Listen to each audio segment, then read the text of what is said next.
May I answer this one, please? So there's a civil review of 2022. This is the only agency that the red petitions is superannuating on 31st of January this year. The civil review is filed of a service rate where the similarly situated petitioners are guaranteed by the reason mentioned. So it will similarly situated petitioners have been granted. Service factor is not assigned. It was earlier assigned to you. It is a civil review of that. Out of list. One matter is listed today for hearing and leadership. The only urgency is that honored court in the execution case is proceeding further with the execution of the delivery of possession of the suit land, the land in question and leadership. And the next date, they have also issued a letter to the SPO, Shayabasa, for reputation of an executive magistrate for it to execute the writ. Maybe that's the urgency that case may be taken up any time of Which is that serial number? serial number 14. Serial number 14. 14 or 40? 40.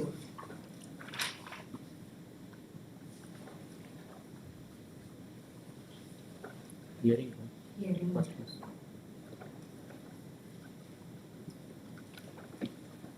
Reports have been received. We'll hear it finally. Inform Navas.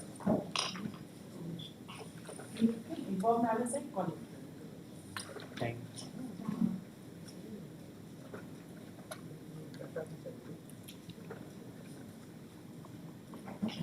Come at 12. उसके भी पहले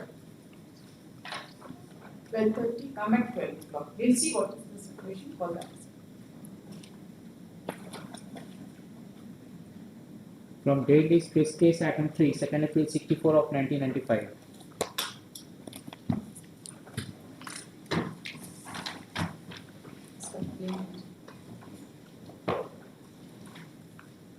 But there is an IA notice from the last date, but IA number 111 of 2026.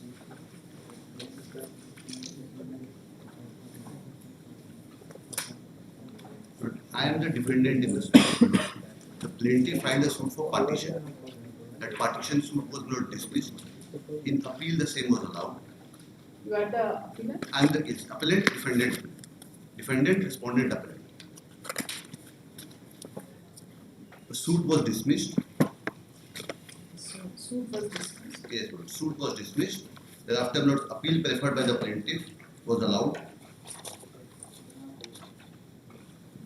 And notes during pendency of the appeal, note this second appeal, notes we filed an application under order 2210A for a direction upon them to furnish the details of the dead respondents. So notes they have filed an affidavit stating that one respondent number 9 has expired in the year 1994. So note this respondent number 9 was a defendant in the first appellate court. Defendant number? Yes, Defendant number and respondent number. yes. But she was defendant number 16 in the first appellate court. And appellant court में तो respondent होगा ना? अच्छा उसमें plaintiff हाँ. What's her name? Fatima Bibi. She was defendant number 16 also in partition suit.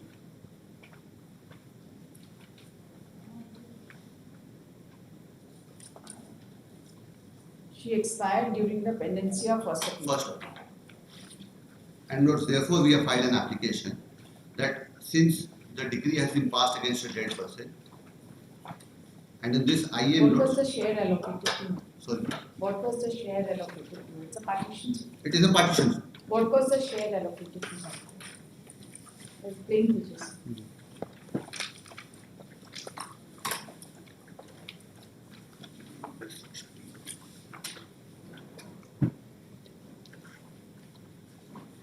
(73) का plate है. Yes, 81 or 73.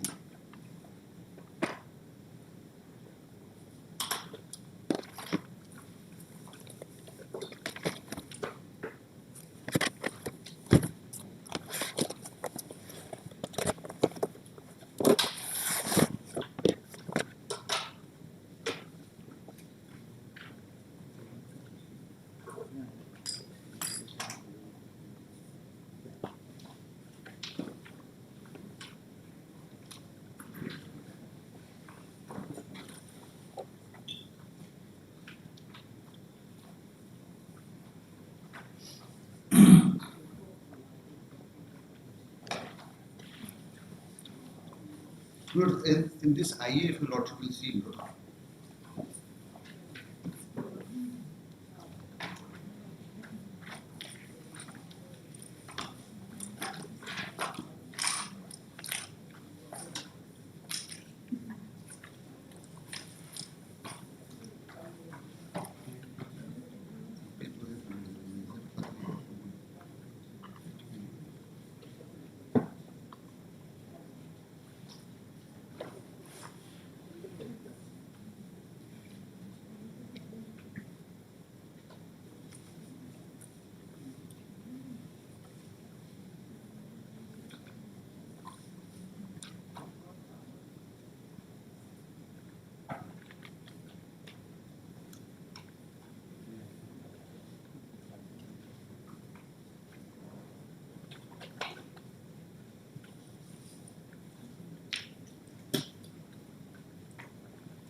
Is there any share allocated to them? but since it's a partition suit, everyone has a share. Not necessarily. But because what appears from the genealogy is that she is. Tell me from the judgment.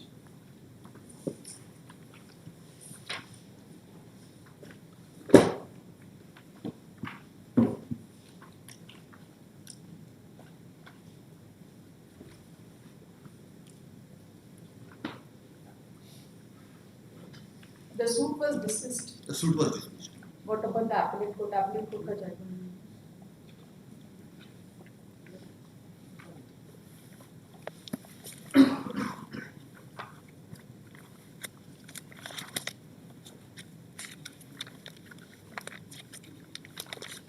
Para 9 of the trial court judgment laws. The suit dismissed. हाँ नहीं नहीं finding Fatima के बारे में para 9 of page 7 law से alternate trial court law. पढ़िए sir.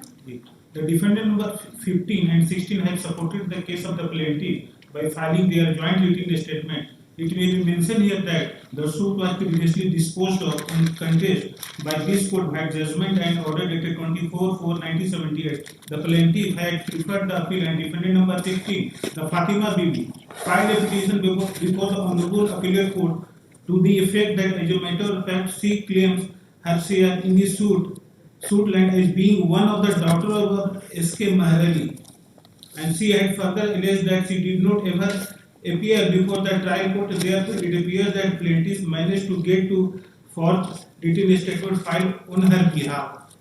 However, the Honorable Appellate Court remanded the instant suit by order dated 23/5/1980 with a direction that defendant number 16 be given the opportunity to file her written statement and contest the court. Therefore, defendant number 16 Fatima will later on file her written statement and she also examined herself as well as her husband as a witness in the suit.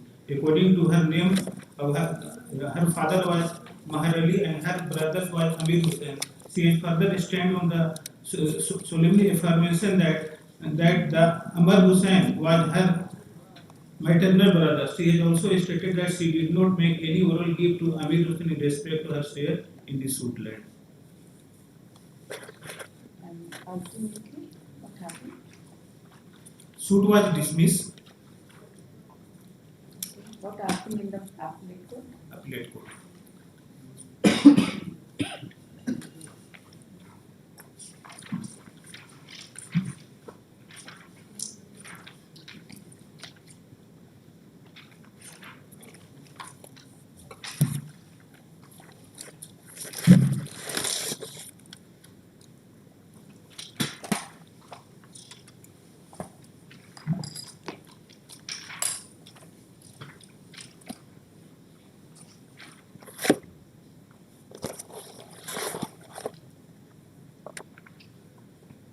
Para 33 of the learned first appellate court laws.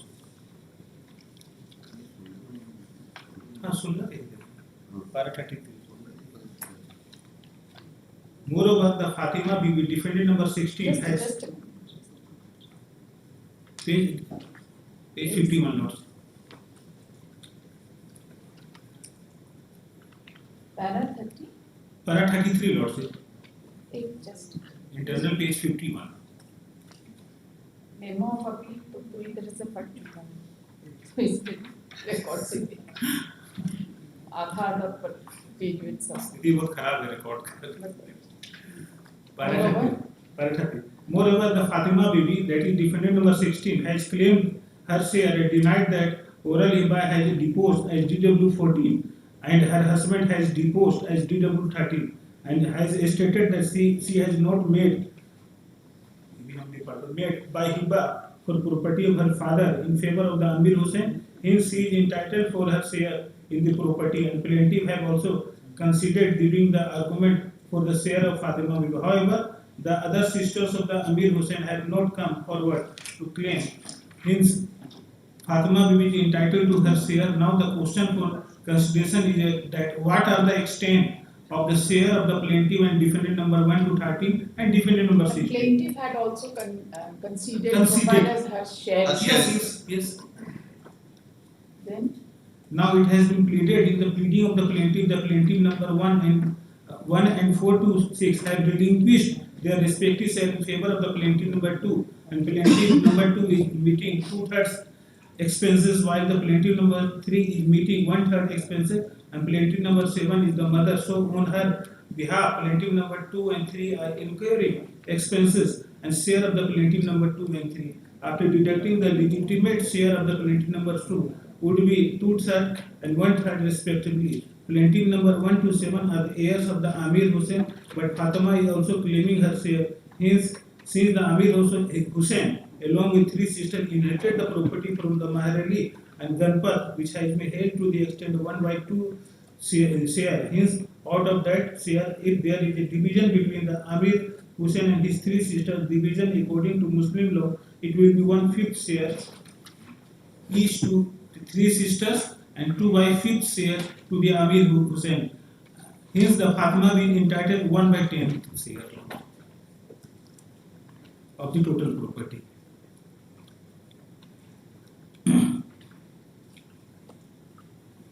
this is para 33 and 34 notes. 33 and 34. Yes. Just a minute.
So what is the consequence of death of Fatima? But since she has died during pendency of appeal and her name is there in the decree, therefore it is a case where a judgment has been passed against a dead person. So therefore, Lords, in view of Lords, your Lordship may kindly take notes. My IA, I have annexed one order of. She is tenant in common. Sorry, Lords. She is tenant in common. But What she, is the status of the sharers under Muslim law? Her share yes, now will devolve upon her legal heirs.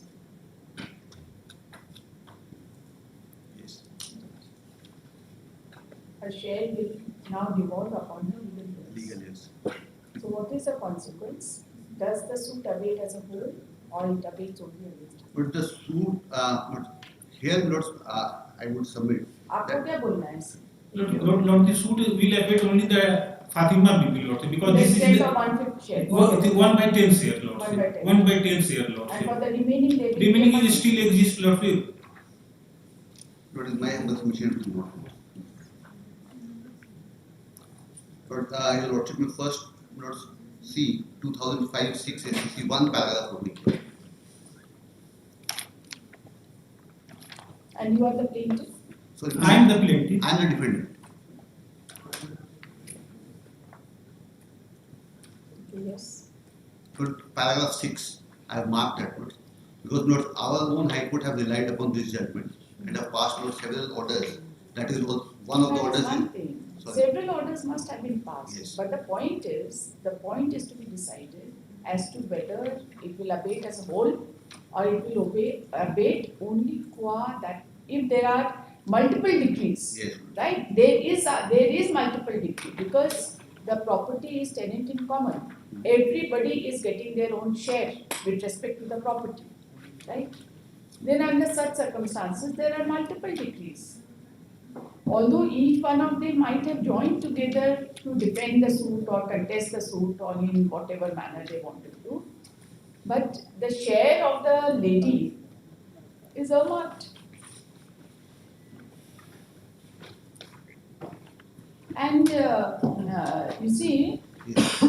initially at the stage of trial, the matter was initially remanded to the trial court because she did not file a written statement. Then after her written statement, she was granted opportunity to file written statement at the stage of trial and the suit was dismissed. The appellate court granted her 1/10 share. So, what is the consequence?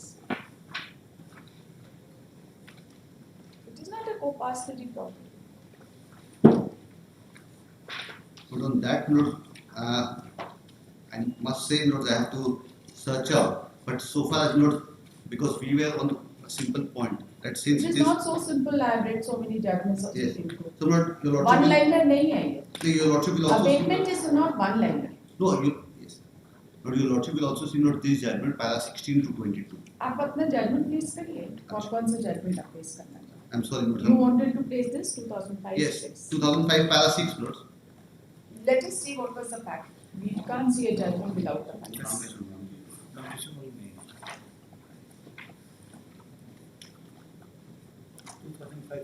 Ah, right.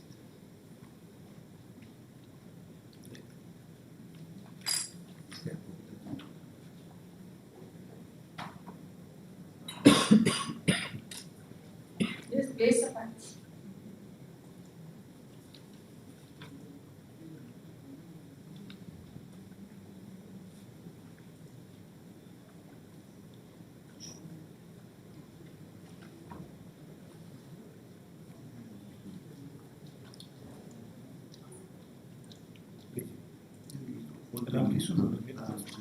मेरे पास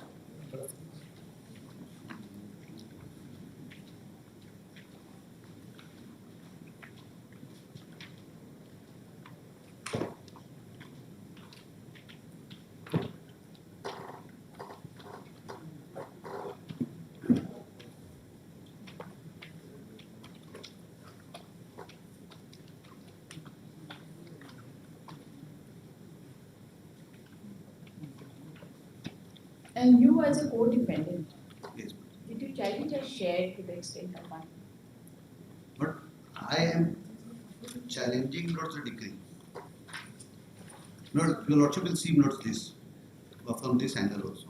That there is a decree passed by the first appellate court, but against a person who is dead prior to passing of the decree. So therefore, Lord, the appeal abates after. What is your case? Do you on what ground are you opposing the decree? Lord, I should be very And fair. what is the substantial question of law framed?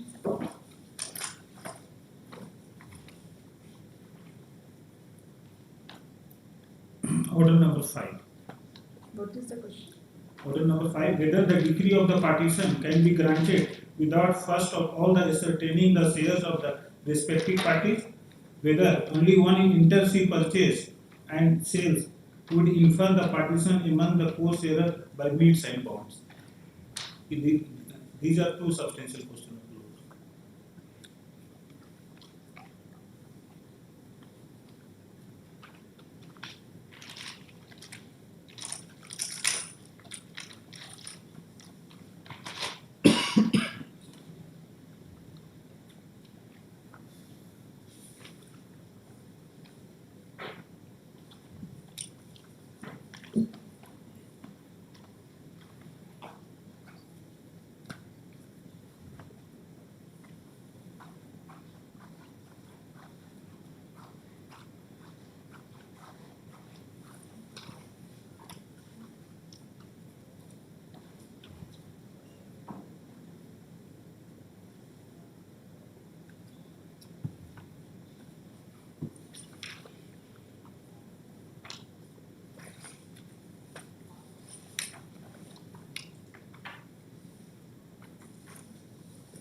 What was your case in the trial court?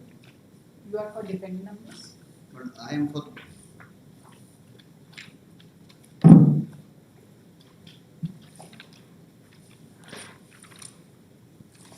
You are for only one written statement was filed? Or multiple written statements?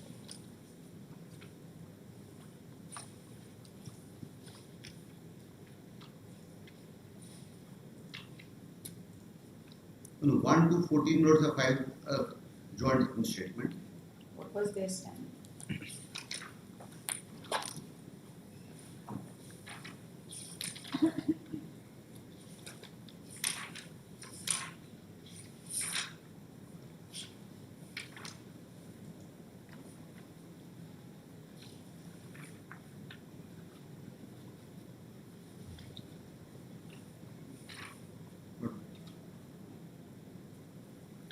Para 8 lots, the stand of the defendant number 1 to 14.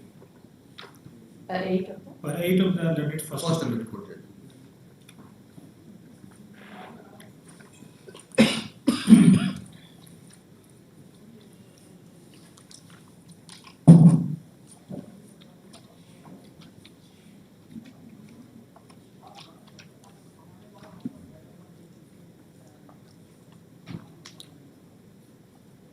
Page number कौन सा? page number, internal page number 7 lots है. 7. However, the contesting defendants.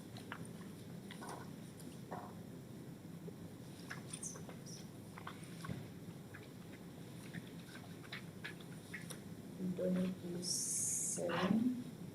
Further, the case is of the 1970. No, however, contesting defendant number 1 to 14 have appeared in the case. I filed their written statement. Running page 70.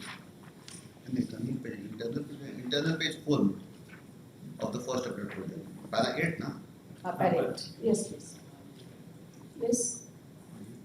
However, contesting defendant number 1 to 14 have appeared in the case. Have filed their written statement stating therein that there is no cause of action, the suit is not maintainable as a title suit has been filed in the garb of partition suit. The suit is barred by estoppel principle of favor, acquiescence as well as adverse possession, also barred by law of limitation. Further case is that one Ram Kishan Thakur, purchaser from the defendant number 22-23 is a necessary party, therefore should suffer from non-joinder of the party. Further case is that though it has been admitted the land in suit was recorded in the name of Sheikh Ganpat, Sheikh Maharali, Sheikh Megu, Sheikh Bandhu, but a statement regarding the sale is not correct. Further case is that Sheikh Ganpat and Sheikh Maharali, the two brothers, had one share and Sheikh Maghu had one share and Sheikh Bandhu had one share, and thus Sheikh Ganpat and Maharali together had 1/3 share in the khata. As such, the Sheikh Megu and Sheikh Bandhu had 1/3 share each Another case is that Gulaman and Sheikh Akhaj were not the son of Bhikam Mia, and the Sheikh Gulaman and was son of Sheikh Gafur Mia, and Sheikh Akhaj was son of Bhikam Mia. The genealogical table is not correct to the extent. Further cases that Sheikh Ganpat and Sheikh Maharali, where one set had one third share. The end set was of the Sheikh Meghu and third set by Bandhu, who jointly acquired the land which came to be recorded at the time of settlement operation, and each of three sets have equal share and they were in possession accordingly. Further case is that on the Ganpat's death, his interest came to devote upon the Sheikh Maharali, heirs as Maharali had predeceased Ganpat. On the death of the Bandhu, his one third share devolved upon the Sheikh Meghu. On the death of Bandhu, Meghu came to own and possess two-thirds share in the Khata. On his You death, see, with respect to Fatima, para number 8, para number 8 will be 2, internal page 6. Further case is that plea of the Hiba, Hiba by Fatima is not correct. not correct. So he was supporting Fatima. Because Fatima also said that there was no Hiba. Yes. And he says that she was in cultivating possession of the Land. property.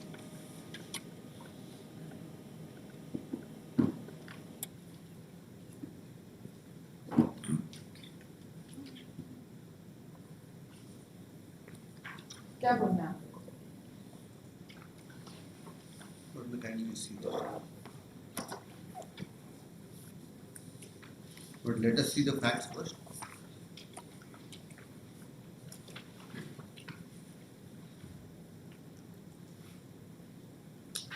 May I please?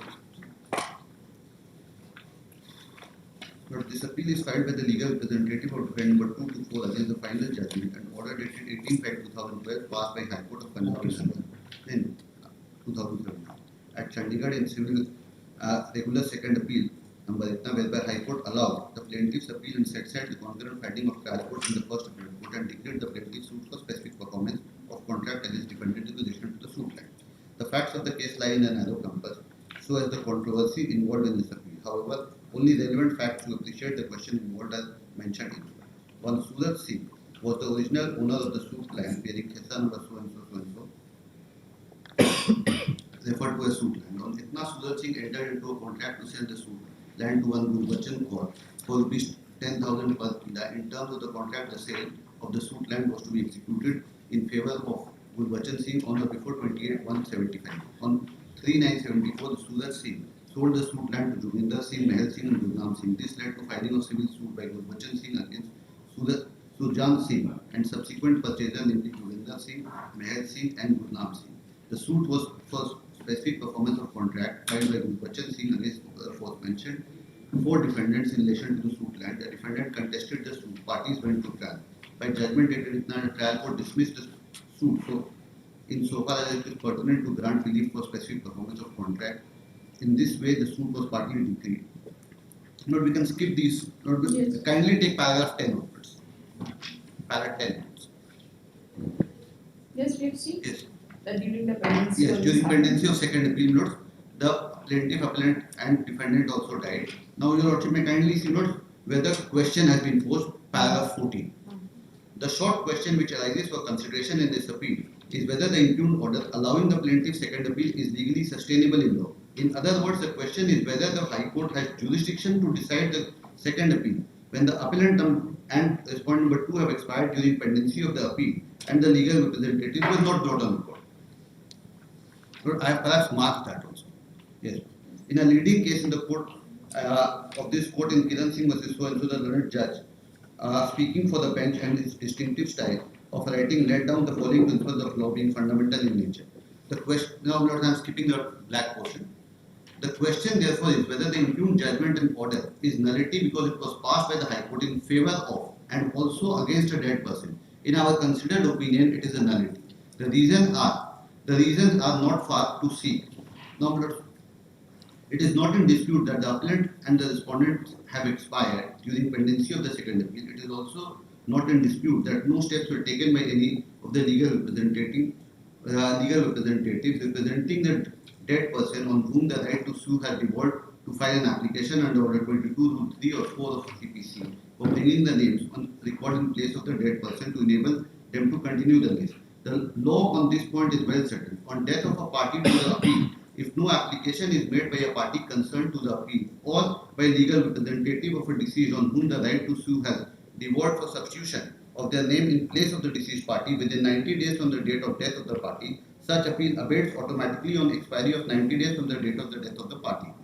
In other words, on the 91st day, there is no appeal pending before the court. It is dismissed as abated. Order 22, Rule 3 and 2 applies in the case of death of a plaintiff appellant. 22.4 applies in case of a defendant respondent to provide consequences of non-filing of application for substitution of legal representative by the parties concerned within the time prescribed. These provisions, para 20. In the case at hand, both the aforementioned provisions came in operation because the appellant and two respondents expired during pendency of the appeal and no application was filed to bring their legal representatives on record. You see, there is no doubt Yes. that on death of this lady, Yes, Lord. the appeal abated Yes. in qua, right? But the point is whether the appeal would abate as a whole or it will abate only. So, Lord, let me assume this, that if it abates qua one of the defendants, then, Lord, no share could have been allotted to her because the appeal has abated. Because the appeal has abated, so, Lord, she could not get anything. That's right. It's a nullity. It is a nullity because it's a nullity in her favor. Yes. So once, Lord, if it is a nullity against her, then, Lord, the entire appeal Or in favor of her. Against or in favor. Because whatever. she ultimately Yes, got some yes, share. no, it says both, also against and in favor of a dead person. That's right. So, Lord, once it is a nullity so far as Fatima Bibi is concerned, and the decree is of such a nature that it is granting a partition, then, Lord, the decree in toto has to go. And the only remedy is not to set aside the judgment, because the Honorable Supreme Court also, in so many cases, have set aside the judgment and remanded the matter back. Our High Court have also done the same thing. Because, Lord, after 90 days. Lord, I'm denying the judgment, Lordship.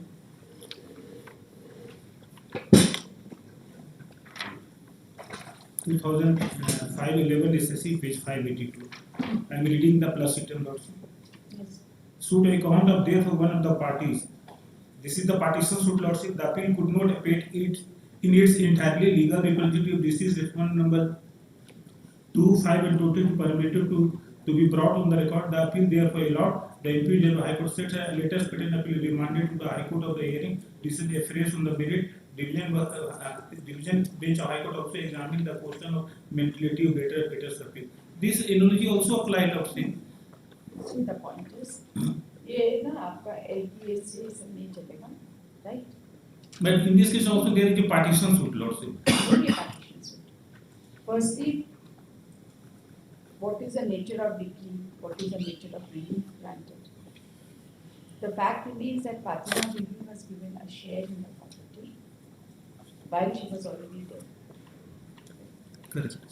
So that part of the relief which was granted to her was a nullity. Her legal years are also not before us, not Yes, substituted. correct. The defendant is contesting the decree on various grounds, including the unity of possession and title or whatever. So, if her share which was allocated to her is not taken into consideration, the share amongst them will change, isn't it? Will it change or will it not change? It will change. It will change. So it has to be. The decree is not a separate decree. And the nature of substantial question of law which has been framed is that they are fully objecting to the decree. That they are objecting to the partition as a whole. Yes, They are objecting to the partition as a whole. as you.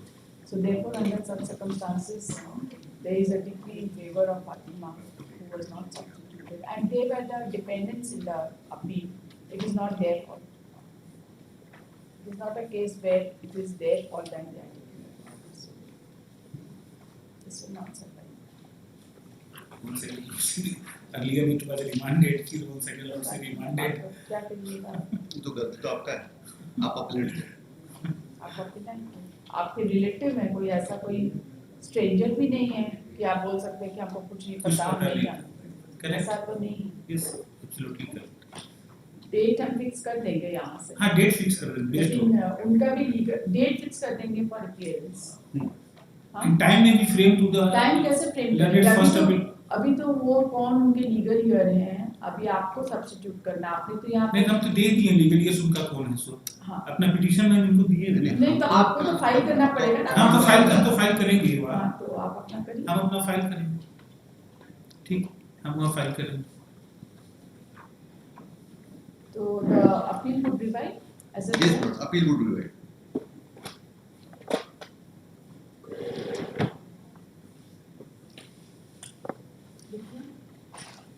for the Learned Counsel appearing on behalf of the parties that have memo of appeal.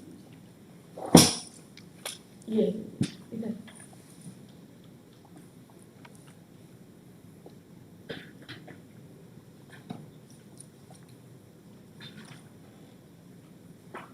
ये भी नहीं बोल सकते हैं that her interest was represented by one or the other person. Right? Because तो अपना share है, the legally of the Fatima Devi is not on record. is not on. If it is on record, Then the situation would yes, have been it different. would be different. देखिए second appeal number 64 of 1995.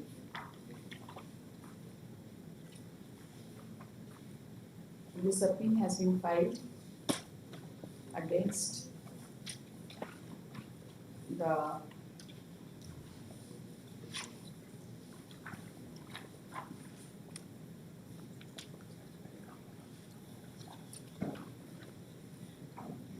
judgment dated 9/8/1995 within bracket, decree signed on 16/8/1995 bracket closed, passed by learned 6th additional district judge Palamu at Daltonganj, entitled appeal number 49 of 1985, whereby the appeal has been allowed and the judgment passed by the learned trial court has been reversed, and the decree passed by the learned trial court has been reversed. The trial court judgment is dated 20/5/1985 within bracket, decree signed on 8/6/1985, passed by learned first additional subordinate judge Daltonganj in partition suit number 81 of 1973. The partition suit was dismissed.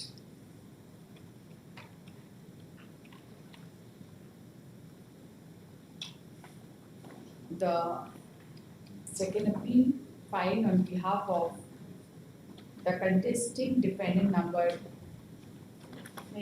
on behalf of defendant number 1 to 14, सभी लोग हैं? हाँ, 1 to 14 has been admitted for final hearing by the order dated Order number 5, 26/7/1996. by order dated 6/7/1996 on the following substantial question of law. Quote करिए. 1. Whether a decree of partition can be granted without first of all ascertaining the shares of the respective parties. Number 2. Whether only on inter se purchases and sales would infer partition amongst the co-sharers by means and bounds.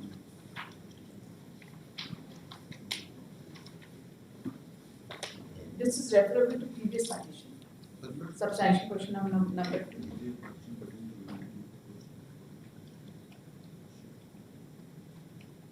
No, it's not. Not previous partition. Inter se purchase note between the parties, Whether it is referable to any previous partition. previous is the previous partition से मतलब है ना? It नहीं, previous partition. नहीं would infer है. Infer partition among the co-sharers. Co-sharers. Right? Yes. Yes.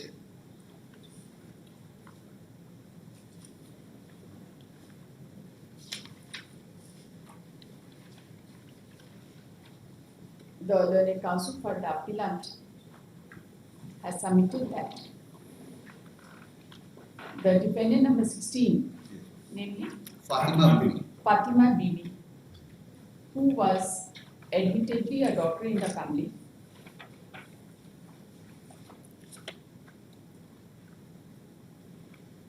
had expired on In the year 1994, as per their affidavit. in the year 1994, as per the disclosure made by the respondent plaintiffs themselves through interlocutory application filed in the present case, reveals that she expired during the pendency of the first appeal.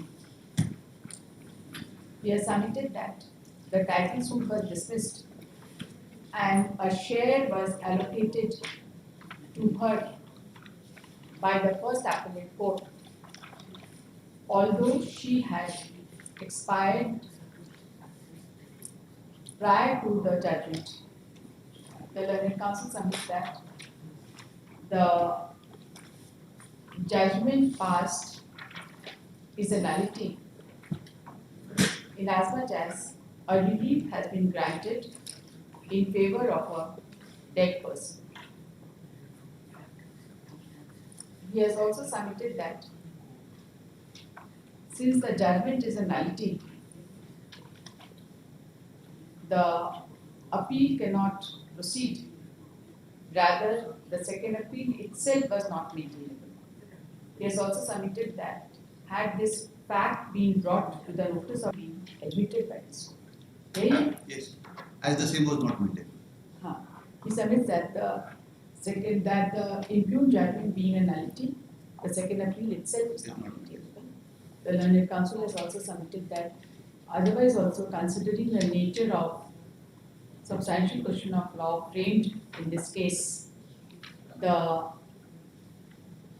decree is not severable in nature. Correct? Yes.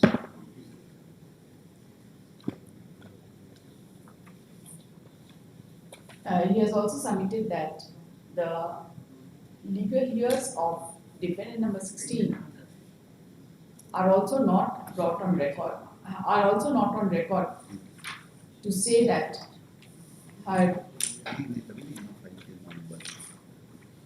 interest or estate was represented and the appeal could continue even in her absence.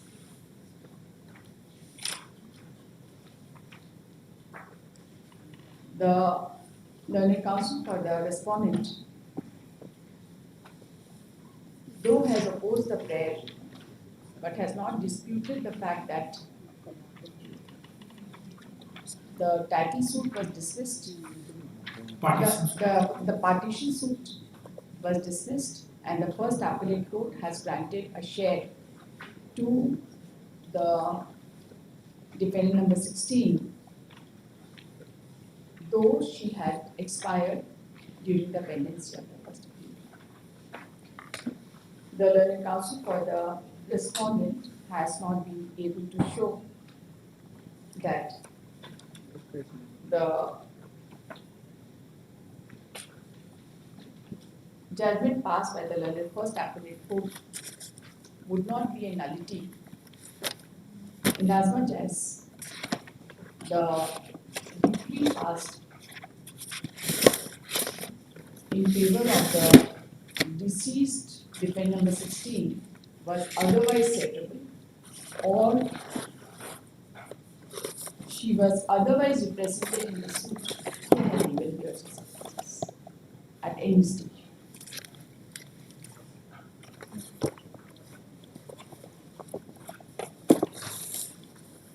The learned counsel for the respondent, the appellant, has referred to the order dated 21/6/2023 passed in essay number 134 of 2019 and has submitted that appropriate order may be passed declaring that the judgment is a nullity and the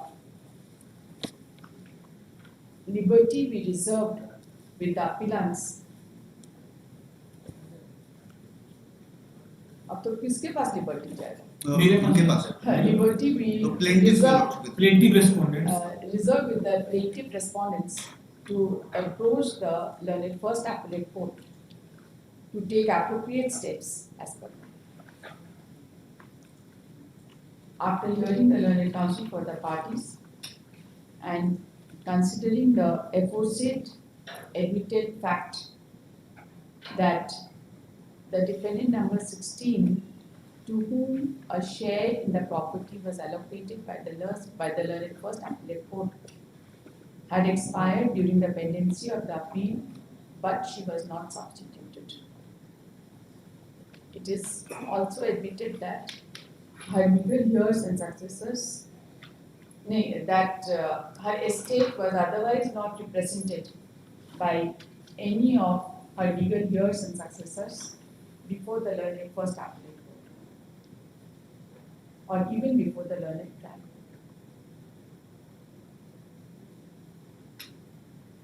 In view of the aforesaid facts and circumstances, this court is of the view that the judgment passed by the learned first appellate court is a nullity, and therefore the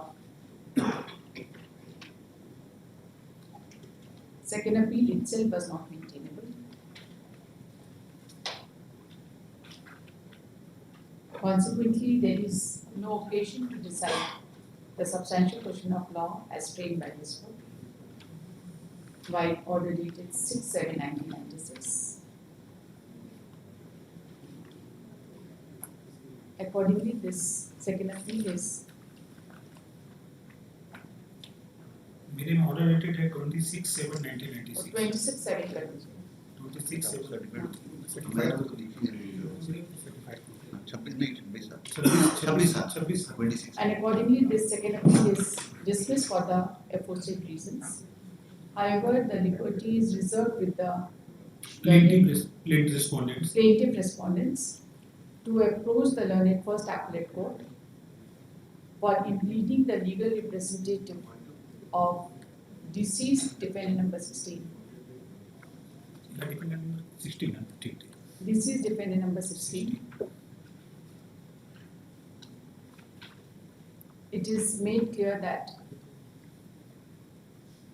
this order will not stand in the way of the respondent plaintiff for taking steps as may be permissible under law in the before the learned first appellate court to have the decree reopened and to have the legal representatives of deceased respondent number 16 not respondent brought on 16 record, defendant number हाँ 16, defendant number 16 defendant number 16 brought on record in that suit.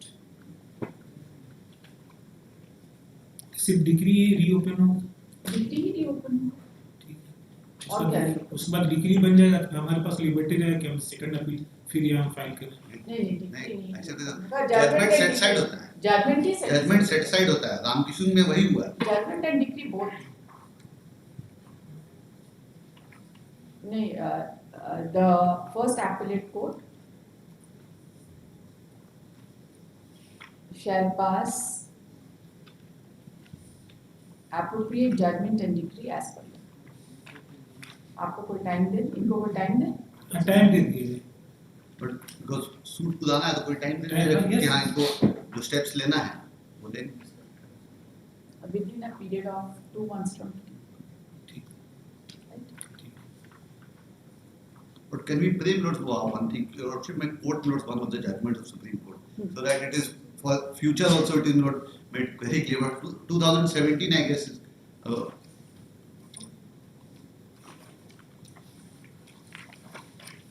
Actually, इसके बाद इतने सारे judgments आ गए ना, इससे isolated इसको quote करना ठीक नहीं है, because there are many judgments which says that even if the legal years are on record, then also the suit will not abate, the appeal will not abate, the second appeal will not abate. There are so many judgments on this. but that is during pendency of an appeal. If someone has died, then the principles of abatement will come into play. But here, not the other No, situation. even in cases where there is a deceased person on record, before the learned first appellate court and his interest is otherwise represented through legal heirs and successors, then also it will not constitute a nullity because his interest was duly represented. ये सारे judgments बहुत सारे आते हैं. आपका ये judgment काफी है जो आप यहाँ पे cite कर रहे हैं, जो आपने annex किया. Annex because I was the appellant there. Yes. इसी वजह से because there are so many angles now which has come up. 25 वाले judgment भी आप देख रहे होंगे. क्योंकि वो सारा इसीलिए इतना सवाल आपसे पूछा नहीं तो. But because of this simple, but I was not ready on other facts. तो बातें आराम से देखते हैं, तो ऐसा थोड़ी है. कोई हड़बड़ी में हम लोग नहीं हैं कभी. इसमें कभी एक लिमिटेशन भी फाइल करना होगा, that means court will also sympathetically consider the due to pendency of this उतना case. मैंने आपको 2 महीना टाइम दे दिया ना. 2 महीना समझ के नहीं रहे अंदर बात. हम समझ गए, 2 महीना में मेरा काम हो जाएगा.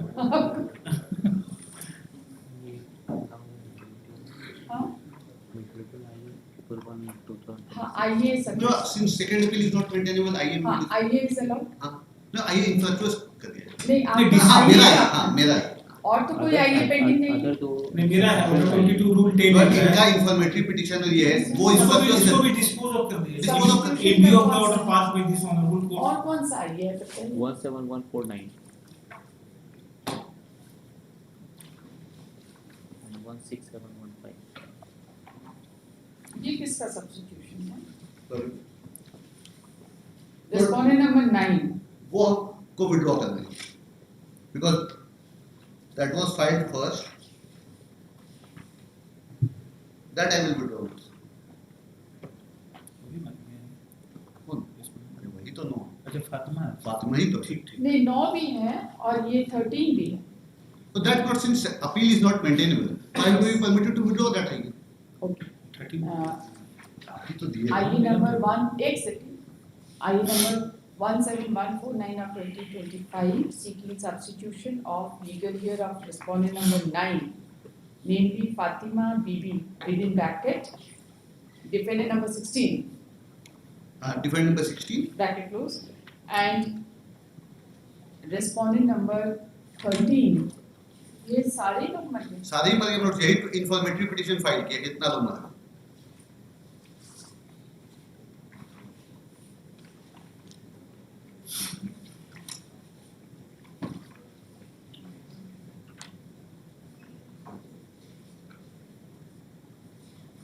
बाकी कम टैली के मिनट, बाकी सब जो है अपील डिपेंडेंसी में कर देती है. In view of this, my 111 IA, which has been allowed, I will be permitted to withdraw this. But he will be at liberty He to will be at take their liberty. party Yes, definitely. before the Before first the first appellate appellate court. Because they are Before aware. the first appellate court. Because they have only इसीलिए इसको informed. लिखना जरूरी है. अच्छा, ठीक. ये लिखिएगा.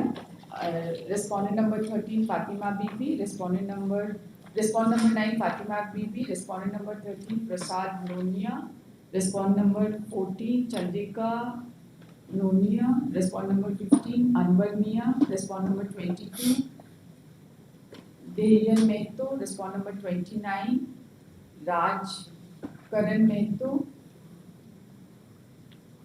30 minutes Abdul Hamid हाँ, respondent number 30 Abdul Hamid Khan, and appellant 17 and appellant number 17 Ramzan Mia. Ramzan.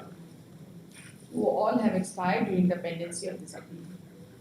Counsel for the appellant has submitted that since the appeal itself is not maintainable, he does not want to press this interlocutory application. However, it can be kept open to the respondent plaintiff to take appropriate steps in connection with the substitution of the aforesaid persons also before the learned. जरूरी है, ये बहुत जरूरी है. That liberty will be And liberty. Okay. Further और क्या informative petition. और एक कोई आइए है. 16715. IE number 16715 of 2025 giving information to this court with regard to the death of the aforesaid persons is closed.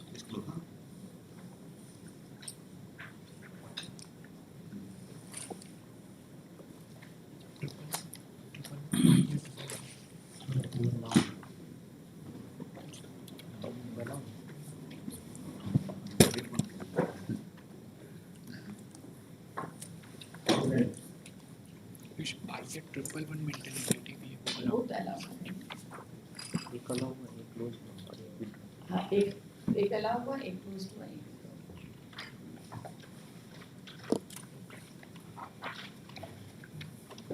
Item 2, second field 4 of 2004. But in the last note, the previous week note, I have submitted that we have moved before the Supreme Court against one of the orders note of framing additional question of law. Note, last night I note checked notes. वहाँ पे Supreme Court of notes they want all translated copies of every document. So notes वो type legible copies चला गया है notes, but they still want typed copies. So notes this is the status. So but I requested them to have the SLP number as soon as possible. So they notes requested me to pray before this court for 10 days at least. second week का defect removal. बहुत difficult. It's huge. But वो पुराना notes Hindi में है उन लोगों को तो एक तो क्योंकि हम लोग पास कॉपी नहीं है वो स्कैन टाइप कॉपी भी देना होगा, ट्रांसलेटेड भी देना होगा.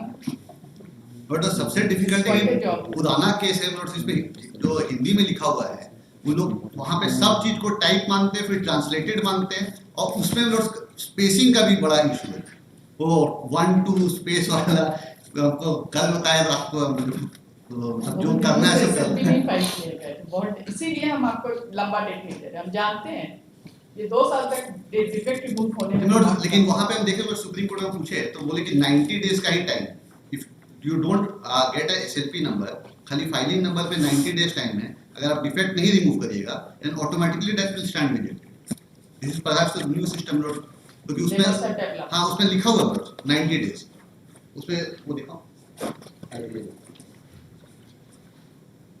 But cases under defect list valid for 90 days तो 90 डेज वो कैप कर दिया गया perhaps because of this reason इसमें बहुत टाइम लगता है and parties take time in the पहले 2-2 साल तक भी हाँ, डिफेक्ट रखा होता ही था कि 2-2 साल 3-3 साल तक डिफेक्ट रहता था.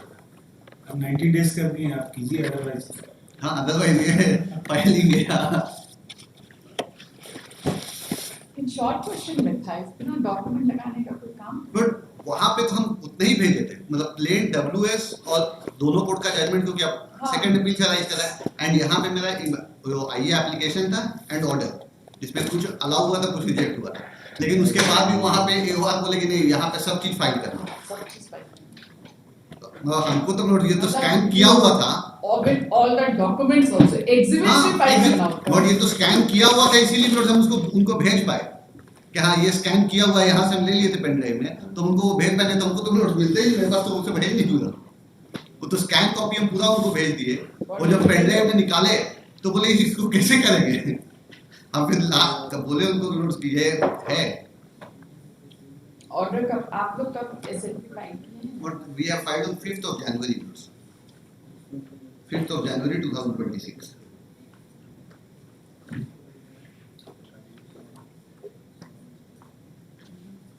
And nowadays it is very expensive for the clients also to move before Supreme Court, getting all those documents ही कराने में. I was regretting क्या why I moved to the Supreme Court. पता है सब problem. Civil litigation is becoming quite expensive. Yes. Translation and all is a huge issue. And very difficult notes. सब चीज हिंदी का मतलब एक तो हिंदी पढ़ाएगा ही नहीं, ऊपर से उसका ट्रांसलेशन करेक्ट होगा नहीं. हर एक वर्ड का आपको कॉरेस्पॉन्डिंग इंग्लिश वर्ड मिलेगा. हाँ. But that is the most difficult thing. Hindi को हिंदी टाइप तुम लोग यहाँ पे भी हो जाता लेकिन ट्रांसलेट करके उसको करना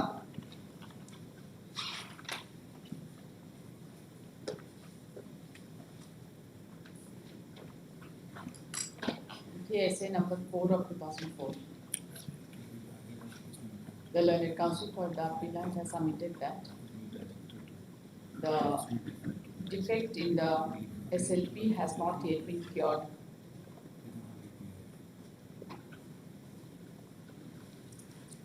And therefore, he seeks adjournment.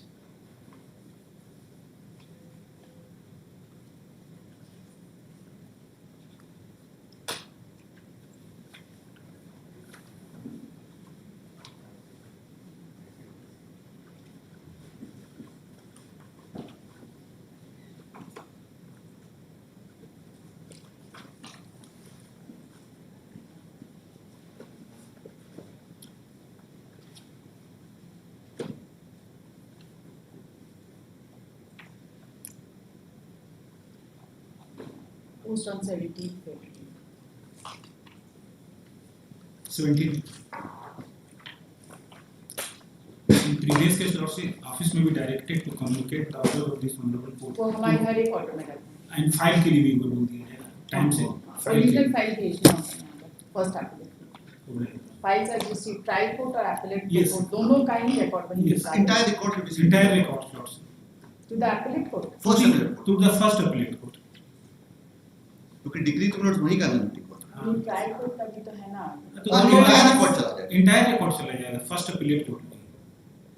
First हाँ एप्लीकेट yes, First appellate. first appellate court में entire record चला जाएगा. वो order में भी pass हुआ. हाँ ये भी order to be sent to the first applicant. The records, entire records of trial court as well as the. First.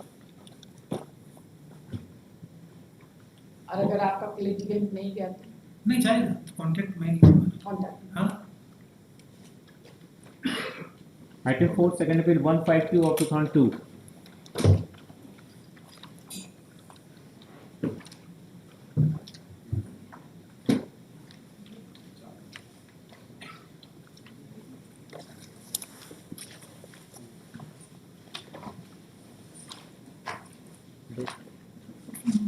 इसमें आईए का कॉपी नहीं मिला है। क्या चीज का है ये? Additional दिए तो. अच्छा कॉपी दे देते हैं. मिस्टर राजीव रंजन तिवारी कॉपी दी उनका नाम क्लियर कर रहा था लगता है वो काउंसिल ले रहे हैं कि कॉपी दे देते हैं फॉर एडिशनल सब्सटेंशियल क्वेश्चन. आप किनकी तरफ से? किरण नहीं हम्म? किरण नहीं किरण? रिस्पॉन्डर नंबर 2 और राजीव रंजन तिवारी किसकी तरफ से?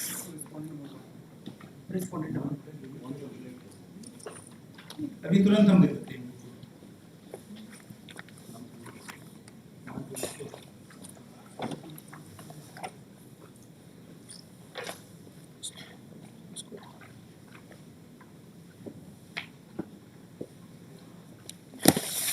सब्स्टिट्यूशन वगैरह सब कंप्लीट है? Complete lots.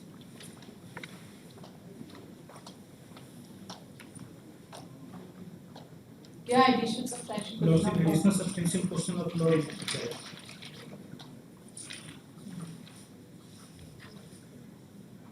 page 12 dot 6. Whether in view that the sale deed executed and registered on 8/1/1975 and 22/2/1978 by the Rameshwar Mishra and Lakshman Mishra in favor of the defendant number 1 to 3 and the defendant number 1 to 3 could have been challenged by filing suit in the year 1988 that is much beyond the prescribed period of limitation and same is contrary to the provision contained in Article 59 of the limitation. What is the substantial question of law? The substantial portion of law is that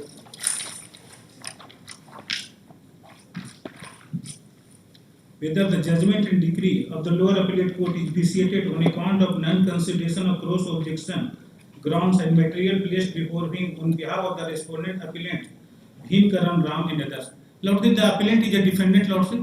Plaintiff filed title suit for declaration by title interest and sale deed executed by Rameshwar Mishra in favor of the defendant number 1 to 3 is declared null and void and which is not binding upon the plaintiff, Lordship. The learned trial court, Lordship, divided half and half share to the plaintiff and defendant, Lordship. The plaintiff Lordship filed an appeal before the learned first appellate court and the defendant also filed cross objection, Lordship.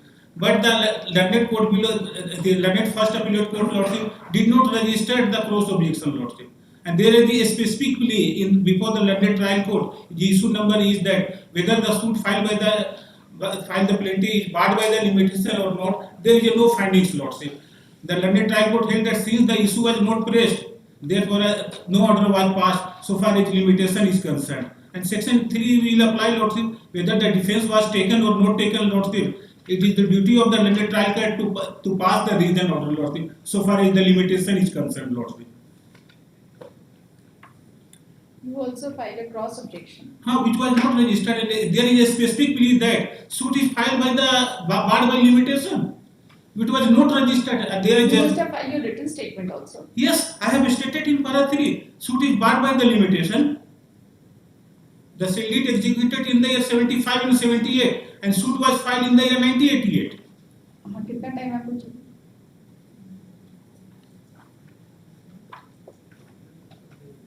आज ही हम copy दे दें, तुरंत दे देते हैं sir को। आपको substantive question of law examine करने के लिए एज ए काउंसिल चार्ट होना चाहिए।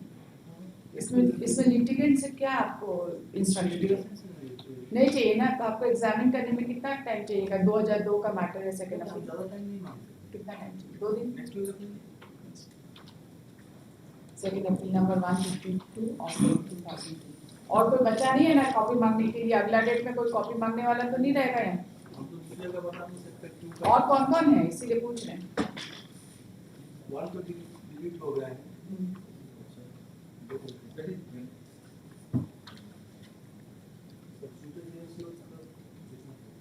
नहीं मिस्टर राजेंद्र तिवारी को दे दी, इनको अभी हम तुरंत दे देते हैं। हाँ, अच्छा। You are representing whom? Respondent number 2. and what about other respondents? 6 and 8, 6 to 8. Nobody is appearing on behalf of respondent number 6 to 8.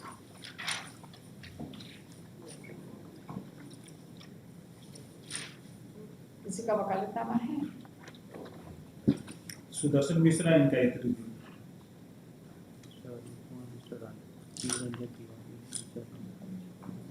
It is the Deputy Commissioner of Villa Lords. State.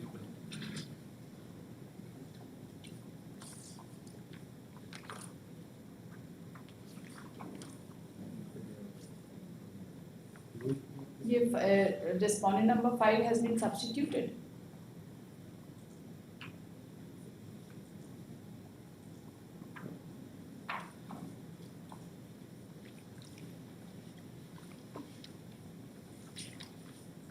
Order of substitution है कि नहीं है?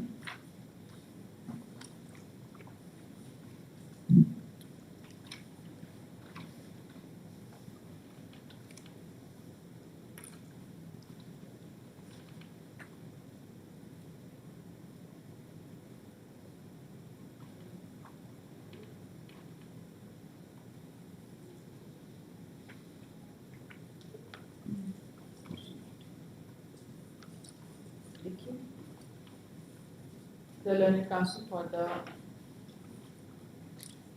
appellant is directed to serve IA number 225 of 2026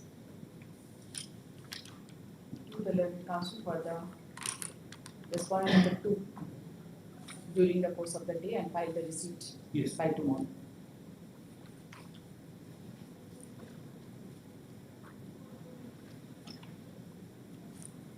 Holds this case on next Monday.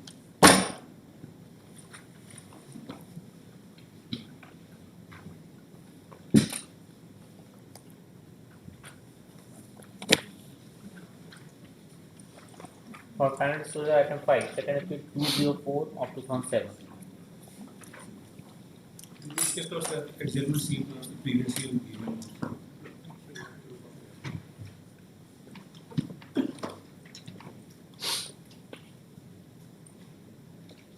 I'm praying for 2 weeks now. इसको देख नहीं सकते।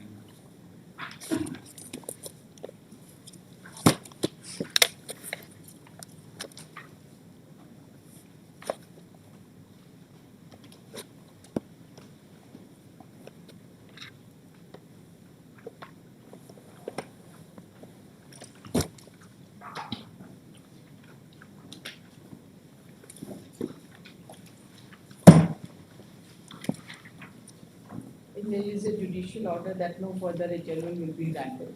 So after your oral submissions and क्यों adjournment? शायद सब पर्सन लिखोगे अब बहुत मैटर लगती है। कहाँ ना ओवर करेंगे यहाँ। सेकंड हाफ में बहुत ऐसा नहीं adjourn करेंगे। You start your argument and then we will. Where is the respondent? इनको भी हम खबर कर कोई देते अच्छी बात है। इसको देख खबर कर दिया बहुत खुशी। Next week lord any date नहीं। Lord When there is a judicial order that no adjournment will be granted in an old matter, I will not adjourn it on your mentions. File खुली और बैठ सकते थोड़ा सा कर देते हैं स्टार्ट कर देते हैं फिर कल करना पड़ेगा। निकल के लो ऐसे नहीं हो सकता, ये ऑल मैटर्स जो है ना आपके स्लिप पर जब जुडिशियल ऑर्डर हो गया that no adjournment will be granted, it can be adjourn only through IA file करना पड़ेगा एडजर्नमेंट के लिए, कि आज हम रेडी नहीं है ऐसा बोलकर। पुराने मैटर्स में हम इस तरह से रूटीन एडजर्नमेंट नहीं दे सकते।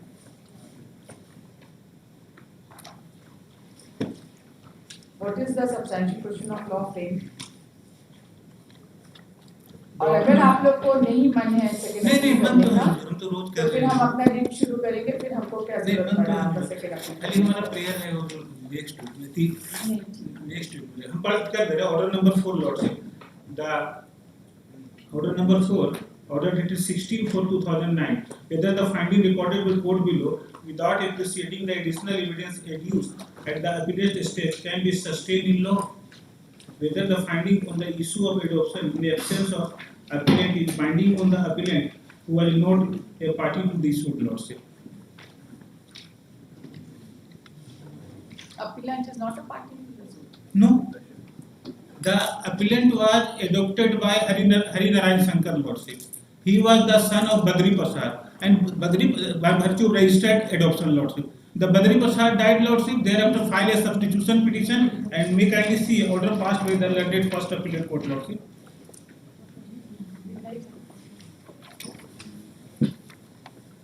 And he was not made party before the appellate court, but his name is showing in the decree.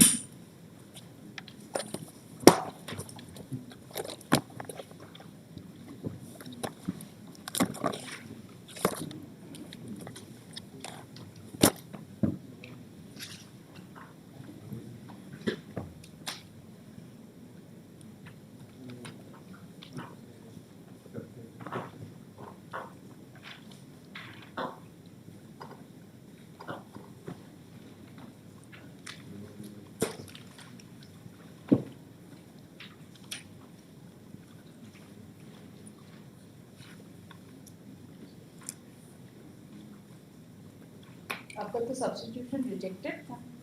उसको लिखा है be kept in abeyance, and without passing any order, lordship, his name is appearing in the decree. I am also very much surprised that whether Ramdhani Bhagat name is appearing in the decree, although there is a specific order that the name of Ramdhani be kept in abeyance. I am the son of Harinarayan Bhagat. इसका क्या मतलब है? Here is kept in abeyance, इसका क्या मतलब है? What does that mean? You are here, neither here nor there. Not there. इसका क्या मतलब है सर? किसी का substitution kept in abeyance. Blood contained come to para 17 of the appellate system.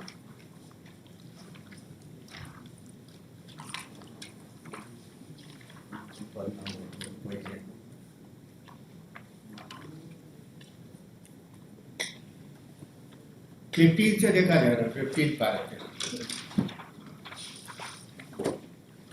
18 से point B.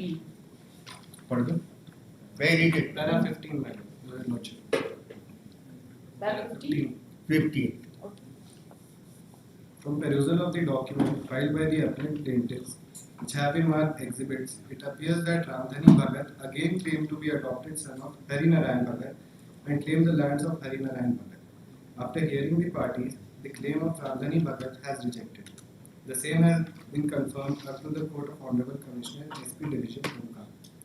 When in title suit number 63 or 68, which was filed for declaration regarding the adopted son of Harinarayan Bhagat, finally decided in terms of compromise, and both the parties waived their respective right of adoption. As such, they stopped further claim the adoption. The principle of waiver and estoppel bars the claim of adoption. Further, when the matter has already been decided by a completed court of jurisdiction, the same matter cannot be decided in further suit. The principle of res judicata bars the claim. Badri Bhagat has no right to claim his son as the adopted son of Harinarayan Bhagat. The principle of waiver, estoppel and res judicata bars his claim. It is not out of place to mention here that Ramdhani Bhagat deposed in this suit as DWA. As such, he has knowledge of the suit. On the basis of my above analysis of evidence, I find and hold that Ramdhani Bhagat is not the adopted son of late Harinarayan Bhagat, and the findings given by the learned court below that Ramdhani Bhagat is the adopted son of Harinarayan Bhagat was not correct and deserved to be set aside. I therefore set aside the findings given by learned court below, while its issue number 6, whereby and whereunder he declared that Ramdhani Bhagat is the adopted son of late Harinarayan Bhagat. Accordingly, this point is decided in favor of the appellant and against the respondent defendant. Badri Bhagat died on 12/1/94. A petition dated 28/4/2005 filed by the This is important. He has been substituted in place of Badri Bhagat. appellant's plaintiff with the prayer that in place of Badri Bhagat, who died leaving behind his 2 sons, may be substituted as respondent defendant number 1 and 1A. After hearing both the parties, order dated 15/7/2006 has been passed with the observation that one of the son of late Badri Bhagat, namely Ramdhani Bhagat, has been declared as adopted son of Harinarayan Bhagat, and the subject matter is sub judice in this appeal. So, as per the judgment of this appeal, his name would be substituted and the name of one son of late Badri Bhagat, namely Ram Shankar Bhagat, has already been substituted in place of late Badri Bhagat. It has been held in the foregoing paragraph that Ramdhani Bhagat is not the adopted son. Now you tell us one. You do not allow the substitution at the first appellate stage. And then, while giving the final judgment, you say that he will be substituted. Is it procedurally correct? Substitution was not allowed at the first instance. And in the final judgment, you say that substitution is allowed. Substitution once allowed. As the adopted son of Harinarayan Bhagat. Whosoever. You see, the substitution by the order dated 15/7/2006 was not allowed so far as the present appellant is concerned. It is being allowed for the first time only in the final judgment. He may have many things to say. There may be many things we do not know. Just one paragraph may be allowed to read it. Read whichever paragraph. It has been further held in One paragraph. 17 का second paragraph. ठीक है, it has been held. It has been held in the foregoing paragraph that Ramdhani Bhagat is not the adopted son of late Harinarayan Bhagat. As such, as per the order dated 15/7/2006, the name of Ramdhani Bhagat be substituted as one of the legal heir and successor, being one of the son of Badri Bhagat. That's Badri right. Bhagat. Badri Bhagat का substitution की जगह पर Ramdhani Bhagat. One of the You see, Badri Bhagat का substitution file हुआ था. हाँ? Badri Bhagat का substitution file हुआ था. On 12/1/1994, right? जिसमें 2 लोगों का नाम दिया है. हाँ. 2 लोगों का नाम था. 2 लोगों का नाम था. रमाशंकर भगत. हाँ, which is his biological. Both are his biological sons. Both are his biological sons. Yes. Correct. तो लेकिन एक का सब्स्टिट्यूशन अलाउ नहीं किया क्योंकि वो एडॉप्शन को लेके थोड़ा डिस्प्यूट चल रहा था. उसमें होल्ड कर दिया कि he is not the adopted son. Just one hold paragraph. किया वो तो ठीक है, लेकिन साथ में सब्स्टिट्यूशन भी फाइनल जजमेंट में अलाउ किया. क्या सब्स्टिट्यूशन केप्ट इन अबेयंस हो सकता है कभी? Substitution cannot be kept in abeyance. Kept in abeyance नहीं हो सकता है ना सर. तो उसको तो अपील आपको फाइनली डिसाइड करने के पहले आपको वो सब्स्टिट्यूशन तो आपको अलाउ करना पड़ेगा, चाहे रिजेक्ट करना पड़ेगा, चाहे कुछ करना But पड़ेगा. the reasons has been given. So whatever be the reason, sir, this He has been substituted in place of Badri Bhagat. He has been substituted in place of Badri Badri Bhagat Bhagat. instead of Harinarayan. Fair enough. The point is that he became a party for the first time. Badri Bhagat is the biological father of the Biological father. ठीक है. तो पहले hold किया कि ये adopted son नहीं है हरिनारायण भगत की in his absence. ठीक है. उसके बाद होल्ड किया ये biological father के son है in his absence. Yes. And the final judgment it comes. Status change कर दिया ना, adopted नहीं है. ठीक है. Status है फाइनल जजमेंट के समय स्टेटस थोड़ी चेंज करेगा.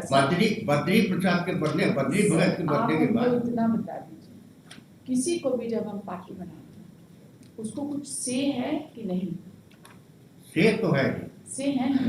तो आप फाइनल जजमेंट में किसी को पार्टी बना दीजिएगा तो कैसे चलेगा? For the first time. He will adopt the written statement of his father. तो वो तो फाइनल जजमेंट में ना, उसके पहले आप तो फाइनल जजमेंट में ये कर रहे हैं. तो कैसे चलेगा? अगर मान लीजिए आप फाइनल जजमेंट के पहले सबसे, अगर मान लीजिए यहाँ पे कोई मैटर पेंडिंग है, सब्स्टिट्यूशन हम पेंडिंग रख दिया, फाइनल जजमेंट के साथ सब्स्टिट्यूशन अलाउ करें, तो कैसे चलेगा? दोनों Procedurally दोनों incorrect. दोनों जगह दो क्लेम है। एक तो जगह क्या? क्लेम है कि हरि नारायण भगत के अडॉप्टेड सन है, दैट वाज रिजेक्टेड। लेकिन बद्री भगत जब मर गए तो being his son he was substituted. How can he be substituted in the final judgment? He could have been Since substituted, we do not. Bhatri Bhagat had died during pendency of the appeal, That's right. But initial order of substitution says that it is kept in abeyance. ऐसा कैसे होगा? तो जब Substitute तक कर मरे, देते उस समय। जब तक उसका बायोलॉजिकल फादर मरेगा नहीं तो सब्स्टिट्यूशन होगा कैसे? तो मरा तो था ही ना, तभी तो 15/7/2006 को बद्री भगत का ही सब्स्टिट्यूशन पिटीशन फाइल हुआ। The biological father's substitution petition was filed on that day, and his substitution was kept in abeyance.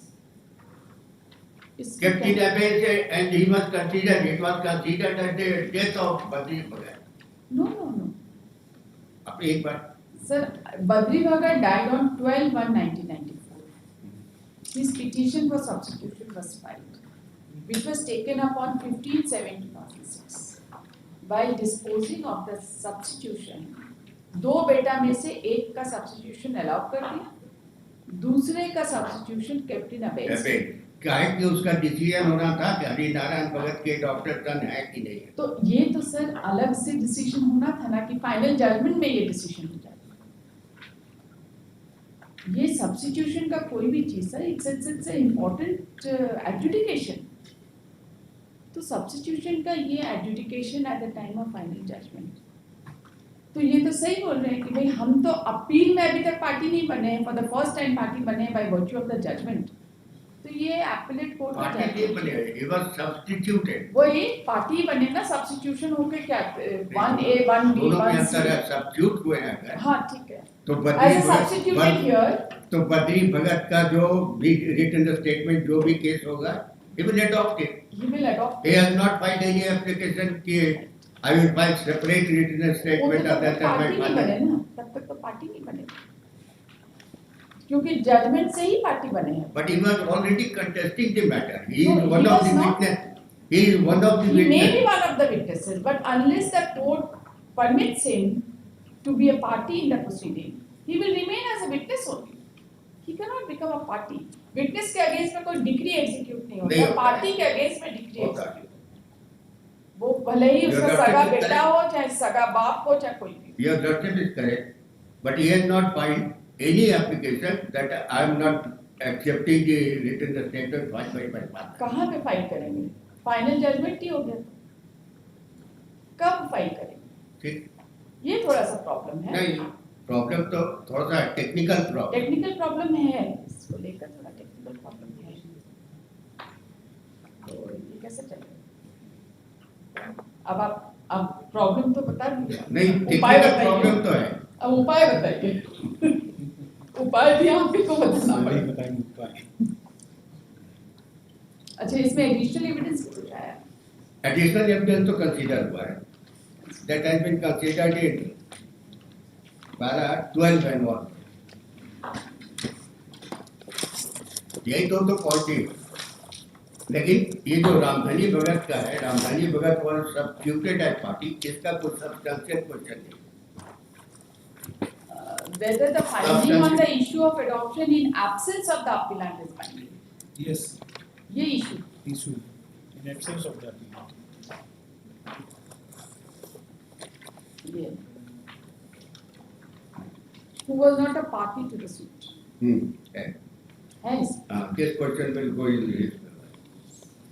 Once this question goes in his favor, तो ये additional evidence। Matter is fit to be remanded to the appellate court। अब appellate court इसमें क्या करेगा sir? Substitution पर एक order करेगा। भाई आखिर final order करेगा ना substitution पर? फाइनल ऑर्डर करेगा, करेगा। सब्स्टिट्यूशन तो कर दिया। या तो इसको नहीं, अभी तो जजमेंट सेटिस्फाइड हो जाएगा कि सब्स्टिट्यूशन जो केप्ट इन अबेयंस था उस पर एक फाइनल ऑर्डर रुपए करेगा। कर दिया। और अगर उससे दोनों में से किसी को ग्रीवांस होगा, they have a remedy under law. Yes, sir। They have a remedy under law. Yes. And once that is decided, then only the appeal can be decided. Okay, आप ऐसा कहना? Yes. But matter is This yet is to the be important remanded thing. It will be remanded. इसी का भी first इसी को order copy इतना ही कर देते हैं. जी. As well. And therefore, the first substantial question of law need not be entered into. I will just record that it has been considered. कहाँ पे consideration है सर इसमें? ये है पैरा 12 में additional evidence para 12 of the update में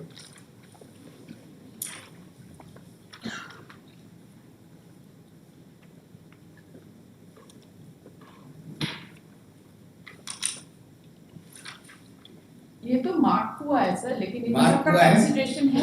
Mark was yes, and thereafter, right, para 12 and thereafter, after considering the document index of paragraph, the last line, at page, and the same para 12, the respondent defendant were filed CC of final degree passed in title suit number such as that.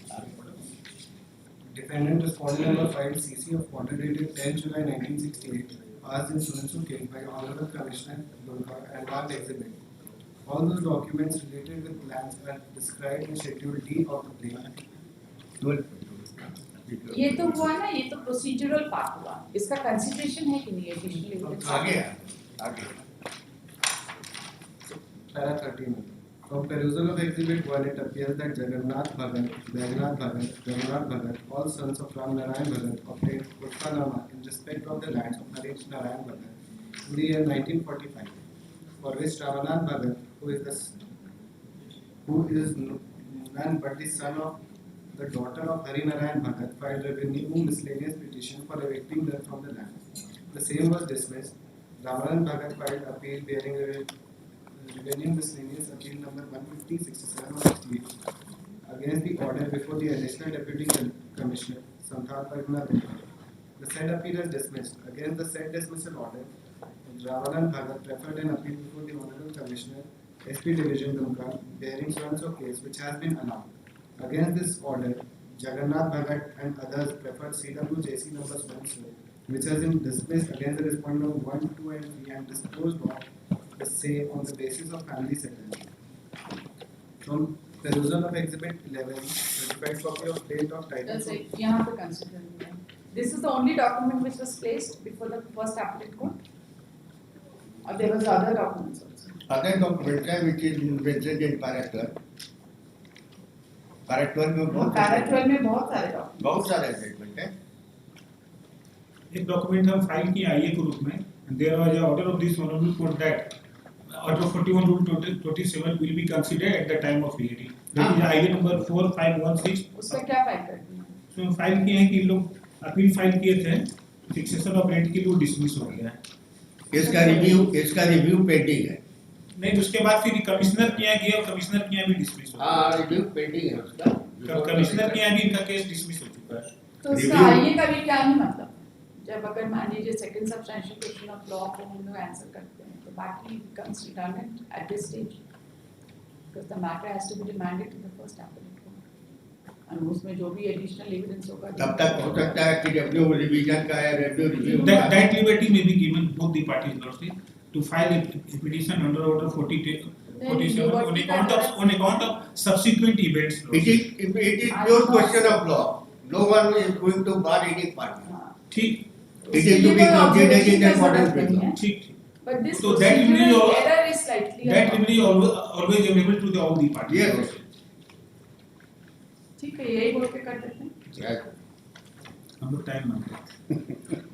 तो आपके favour में तो जा रहा है, demand करवा रहे हो.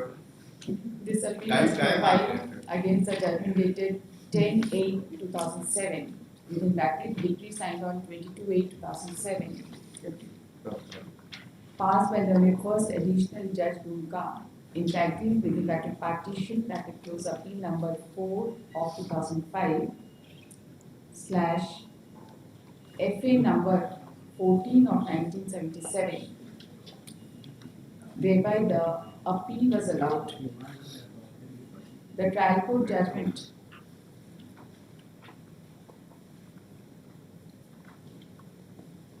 Appeal was fully allowed.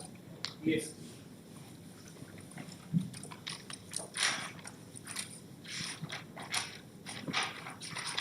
Because partition was allowed only with respect to Schedule D. Schedule D. Other portion in which partition was not allowed, that were for that. Only with respect to Schedule D, appeal was filed. No D cross for appeal. Bombay. Delhi. The learned trial. Just trial court allowed partition only in connection with Schedule D property. No, other also. Other also. Except Schedule D. And therefore the appeal was filed. Appeal was filed by plaintiff Plaintiff. for Schedule D. D का भी उनको मिल गया. Schedule यही D. है? हाँ.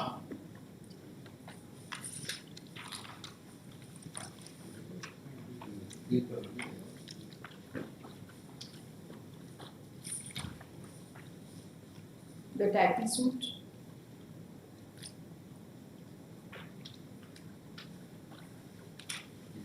The title partition suit. Partition suit.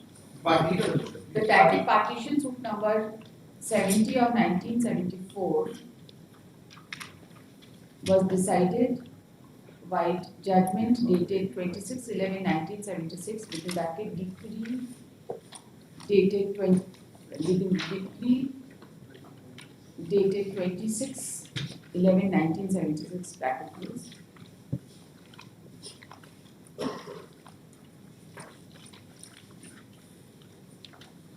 The learned counsel for the appellant has submitted that the suit was filed seeking partition of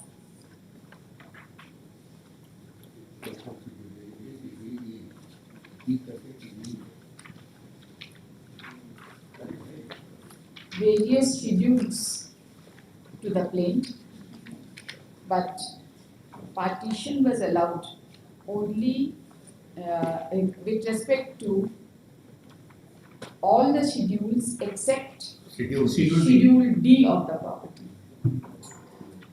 We have submitted that the plaintiff was the appellant before the first appellate court, and the learned first appellate court allowed the appeal, and thereby the partition, the relief with respect to partition of Schedule D property was also allowed. Also, The learned counsel for the appellant has submitted that at no point of time the appellant was party before the learned trial court or before the learned first appellate court.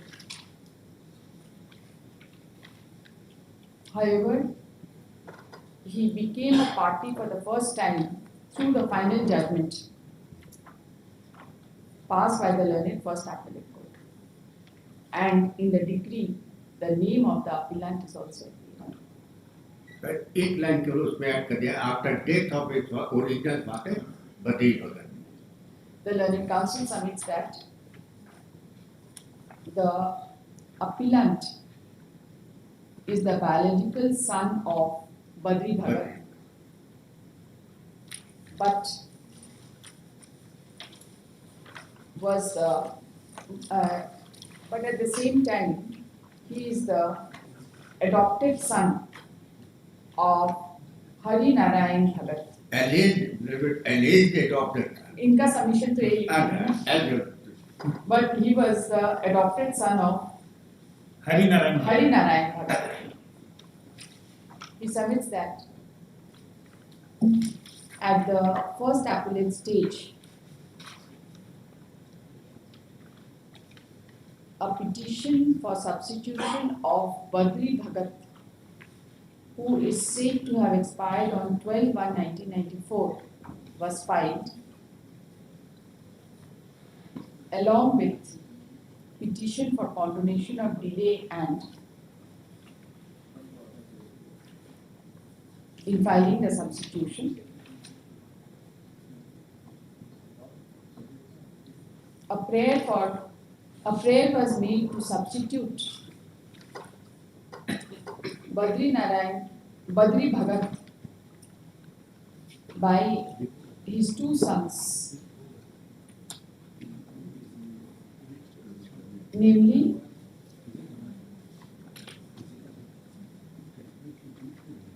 Ramdini Bhagat and Ramashankar Bhagat. He submits that since there was a dispute as to whether Ramdini Bhagat, within that case the present appellant, would be a legal heir of Badri Bhagat, the substitution was allowed by the order dated was partly allowed by the order dated 15/7/2006, whereby only Ramashankar Bhagat was substituted as a legal heir of Badri Bhagat, and the substitution of Ramdini Bhagat, within bracket present appellant, as legal heir of Badri Bhagat was kept in abeyance till the final decision of the appeal. The learned counsel submits that on account of the aforesaid, the appellant never became a party before the first appellate court. I'm supporting the appellant because I'm on behalf of another son of Badri. So your lordship, only one submission may be added, that the question of adoption. That will be decided he was as per law. No, whether he was adopted son or not was decided in his absence. This only may be added. The learned counsel submits that the learned first appellate court ultimately passed the judgment and held that Ramdini Bhagat, within bracket the present appellant, is not the adopted son of Hari Narayan Bhagat, and in the final judgment itself, Ramdini Bhagat has been directed to be substituted as one of the legal heirs and successors of Badri Bhagat. He submits that such a course of procedure was not as per law, and it has caused great prejudice to the appellant, as finding of adoption has been recorded against him in the impugned judgment passed by the learned first appellate In his absence. court in his absence. He submits that in the light of the aforesaid background, the second substantial question of law as framed by the order dated 6/4/2009 be decided in favor of the appellant, and the matter be remanded back to the learned first appellate court to first take up the matter of substitution of Badri Bhagat and thereafter decide the final appeal, the appeal in accordance with law. He submits that if the first substantial question of law is decided in favor in the aforesaid manner, if the second substantial question of law is decided in the aforesaid manner, the first substantial question of law need not be gone into, as the first appellate court will be free to take up the additional evidence also as per law. He has also submitted that one petition seeking adducing additional evidence has also been filed before this court under Order 41, Rule 27. Rule 27 of CPC, and by order passed by this court, it has been directed that the same will be considered at the time of final hearing. The learned counsel submits that even that can be taken care of by the concerned party before the learned first appellate court if the matter is remanded. The learned counsel appearing on behalf of the contesting respondent. Contesting respondent number 2.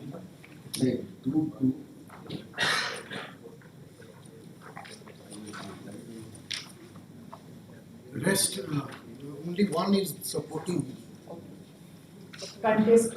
Respondent Three, itself. I am on for three, one and two. 1 and 2. The learned senior counsel. Contesting respondent number 1 and 2 has submitted that so far as the first substantial question of law is concerned, the additional evidence appears to have been taken into consideration by the learned first applicant while coming to a finding.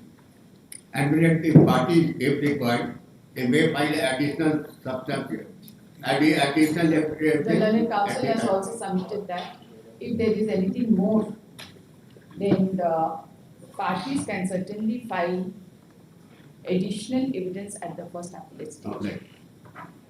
During the course of hearing, it is not in dispute from the side of the contesting respondent that the appellant became a party before the first appellate court only in the final judgment. Yes. And the point regarding his substitution as legal heir of Badri Bhagat was kept in abeyance by the order dated 15/7/2026. The learned counsel appearing on behalf of respondent number 3 has submitted that supported the submissions of the learned counsel for the appellant. After hearing the learned counsel for the parties and upon going through the order dated 15/7/2006 passed by the learned first appellate court, this court finds that on account of death of Badri Bhagat, one petition for substitution was filed seeking substitution of two of his biological sons, namely Ramdini Bhagat and Ramashankar Bhagat. However, by the said order, the substitution of only Ramashankar Bhagat was allowed, and so far as Ramdini Bhagat within bracket present appellant is concerned, his status as legal heir of Badri Bhagat was kept in abeyance till the final decision of the appeal. This court further finds that at the learned first appellate court, by finally deciding the appeal, has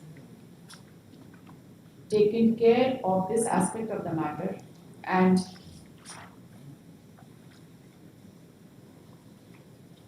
held that Ramdini Bhagat was not the adopted son of late Hari Narayan Bhagat, and he being the biological son of Badri Bhagat was held to be one of the legal heirs and successors of Badri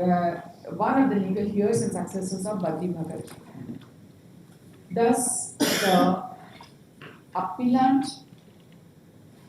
was declared to be one of the legal heirs and successors of Badri Bhagat for the first time by the judgment passed by the learned first appellate court, and consequently, the appellant, though was never a party either before the learned trial court or before the learned first appellate court, having been substituted by the final judgment, the decree has been passed including the name of the appellant by the learned first appellate court.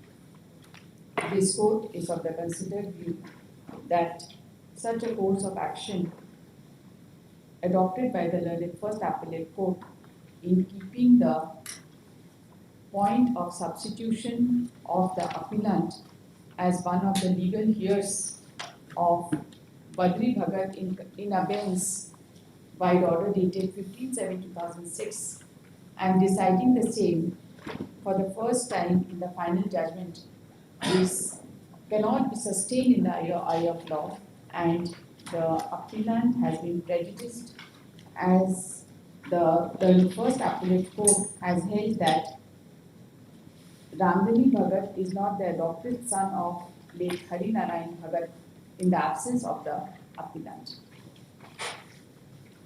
Therefore, while answering the second substantial question of law, this court is of the view that finding on the issue of adoption in absence of the appellant is by the impugned judgment is not binding on the appellant who is not a party to the suit. However, the matter does not end here. The since the matter regarding substitution of क्या नाम है इसका? Badri Bhagat is certainly required to be taken to a logical end. Accordingly, the impugned judgment passed by the learned First Appellate Court cannot be sustained, and the matter is remanded back to the First Appellate Court for fresh decision in accordance with law after duly deciding the point regarding substitution of Badri Bhagat.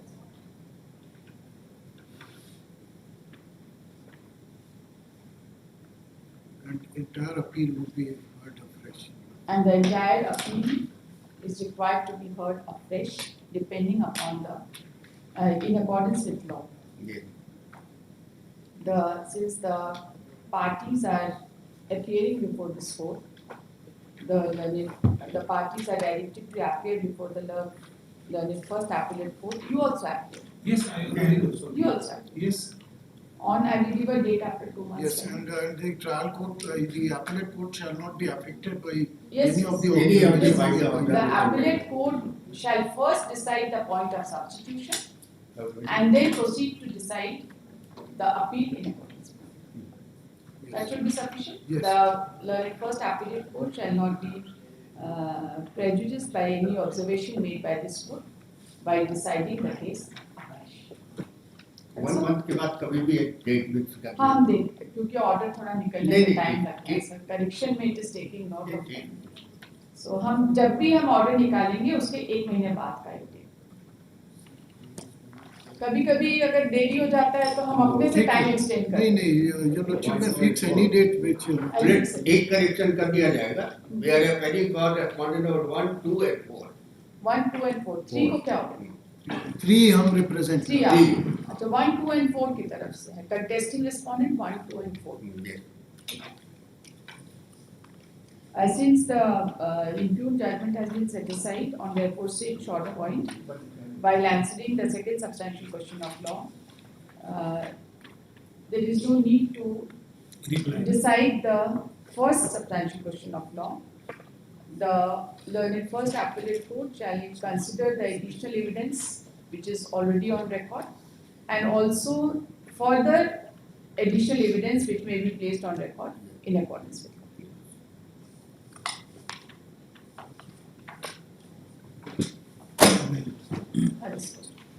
एक ही और तो कोई आइए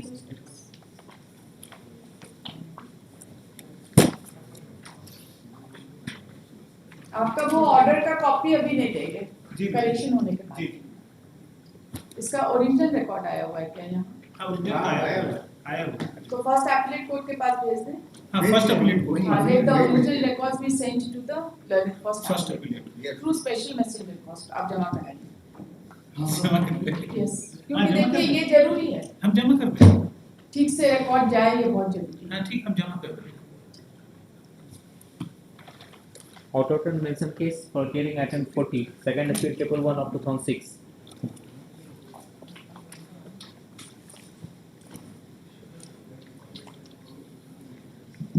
Please, Your Lordship, we have mentioned the matter out of term, Your Lordship, as the executing court is proceeding with the No, matter. you have to take this fine. Lordship, What is the substantial question of law and where is the other side?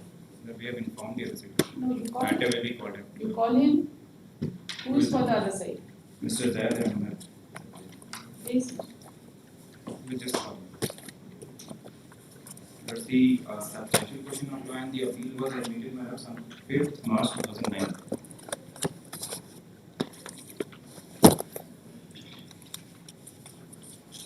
Two questions of law were framed by this honorable court, which were substantial. Whether the Court of Appeal below has committed error of law in reversing the findings required by trial court without complying the provisions under Order 41 to 33 of CPC.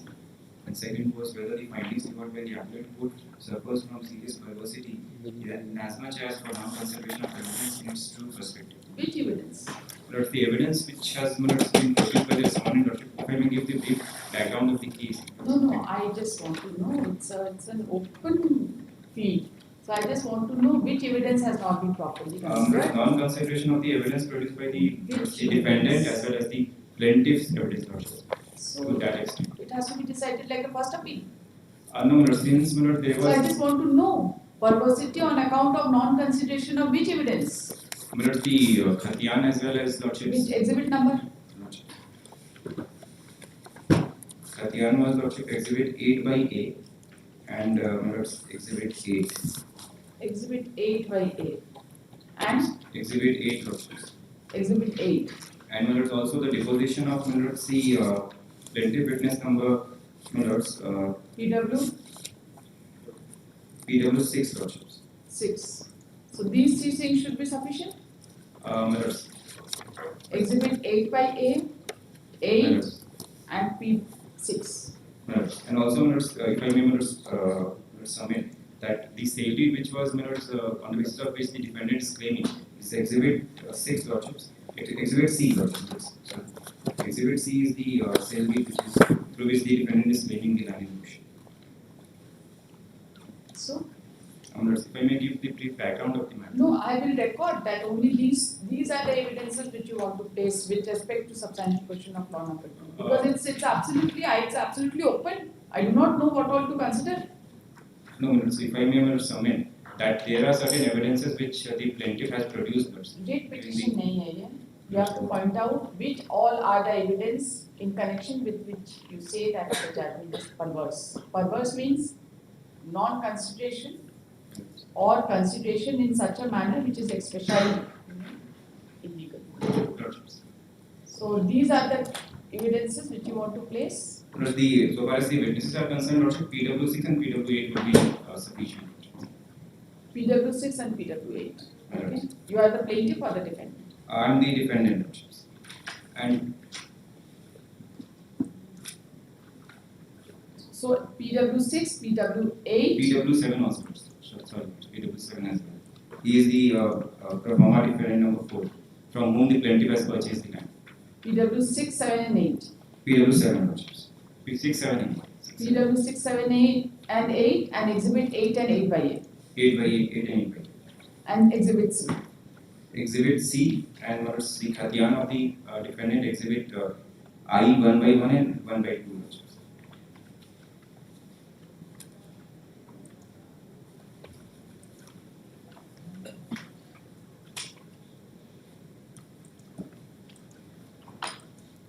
Okay, these are the documents which you want to place. These are the documents which the plaintiff was also relying upon, and we are also saying that it has not been considered in its true perspective.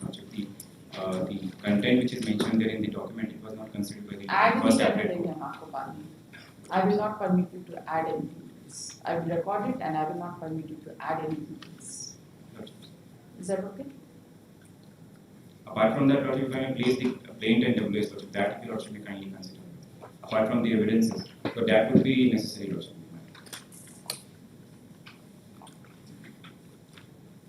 It's the case of reversal.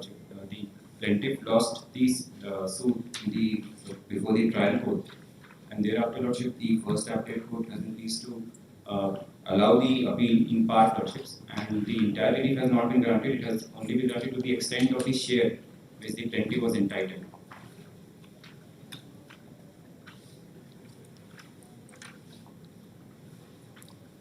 Before that, let me give the brief background of the matter. You get hold of the other side.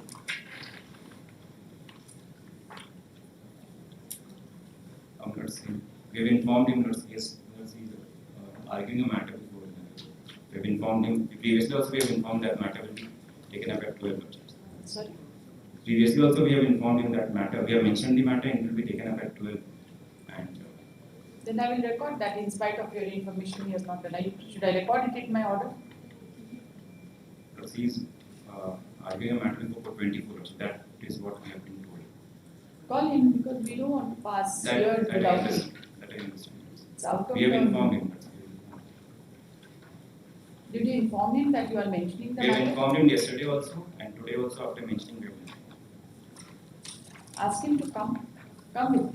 Gotcha. And what is going on in the trial court now? Trial court lordship, now the rate of delivery of possession has been issued, and my lord, quite order dated 22nd January 2026 lordship. Cost for deputation of executive magistrate was deposited, and that has been directed to my lord's deputy for execution of the decree for taking the possession of the land from the defendants who are residing there for the last 56 years. Come with me. Okay.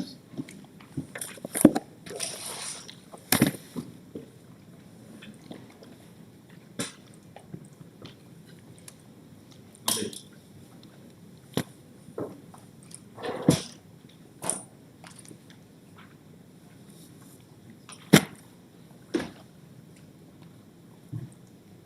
Item 6, second appeal 187 of 2008.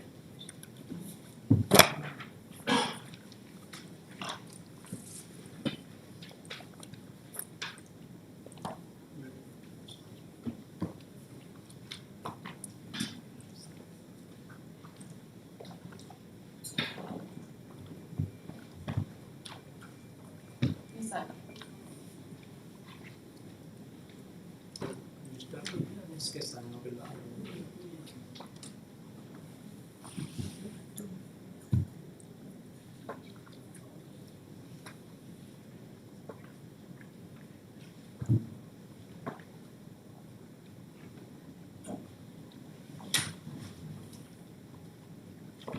Bilasu Devi was never made party. As per what I have seen, she was not made a party. Bonnie Devi was made party in 2002. But the deed was executed by both of them. That is true.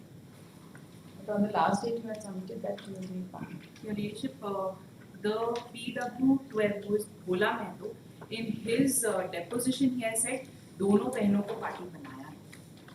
In his deposition he has stated. But she was not made party. She was not made party. In party position I couldn't find her as a party. That is true.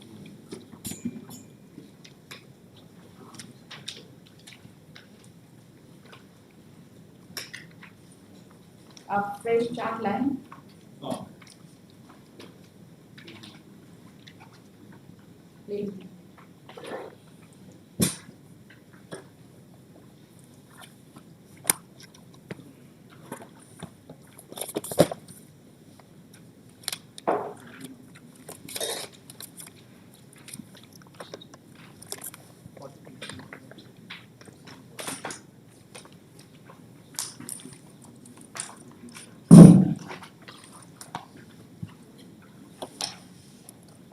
उसने तो just शुरू ही किया था बहस का.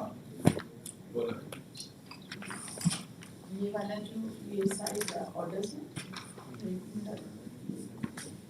अभी वाला जो है ऑर्डर इसमें डाल दीजिए.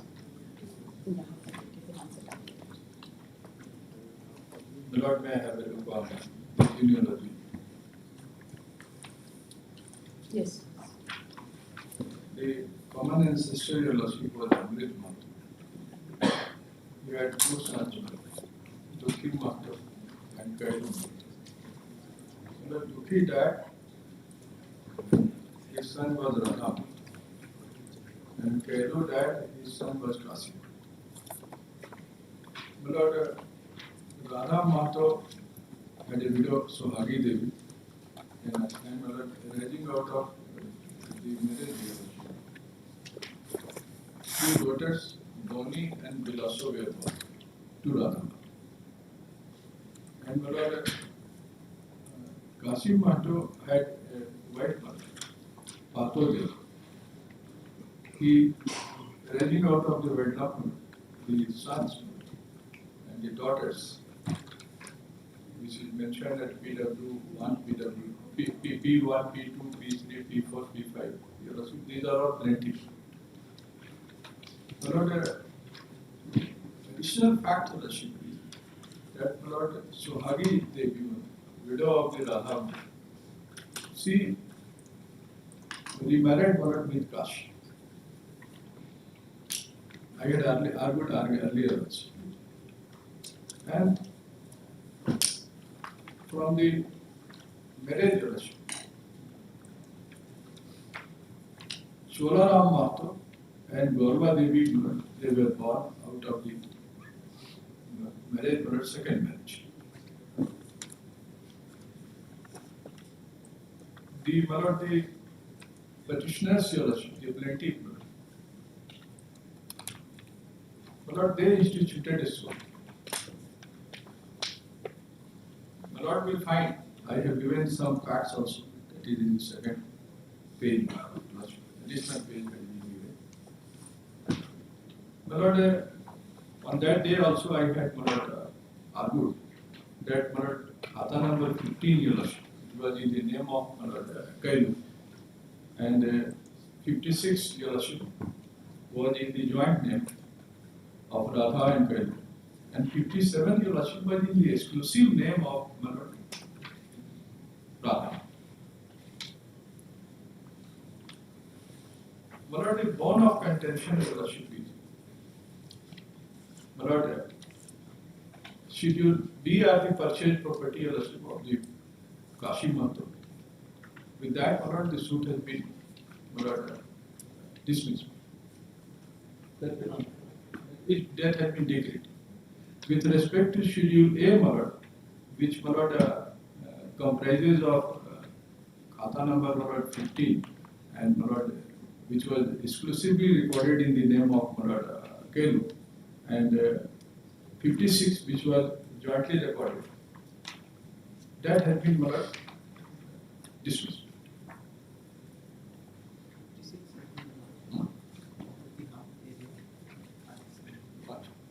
Over the half area, the partition has been done. My lord, the bone of contention, Your Lordship, is said is disputed by, my lord, the Bhavani Devi and Bilasa Devi in favor of the, my lord, Chola. My lord, it is an admitted fact which, though, my lord, we have pleaded that, my lord, the Radha Mantra died way back in 1956, prior to 1956, in the year 1936. And, my lord, to that, my lord, they have, my lord, filed written statement admitting the date. They are saying that it is of year 1945. He died in the year 1945. We said in 36, they say 1945. Admittedly, my lord, it is prior to 1956. The only question, Your Lordship, which requires consideration, which is the substantial question of law.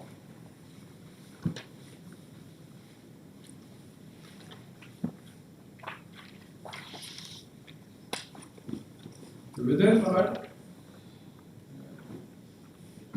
the author had any right to exclude the sale deed in favor of Cholaram Mahto, defendant number 1, in the year 1970, with respect to the land of Khata number 57.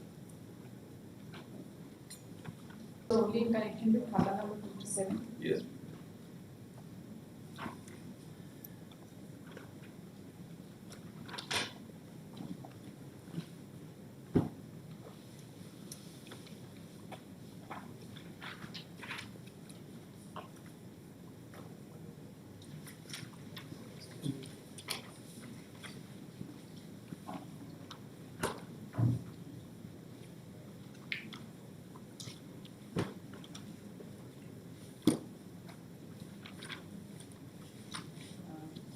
Exhibit, which is the sale deed? So, Exhibit? B. Dated? Dated? 3 Exhibit B बोले ना? B उधर से file हुआ Same deed.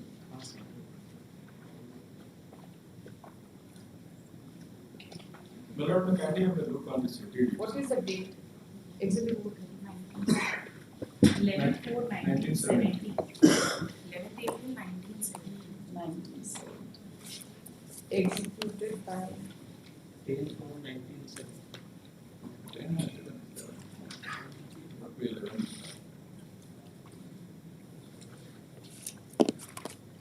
Bonnie and Bilaso.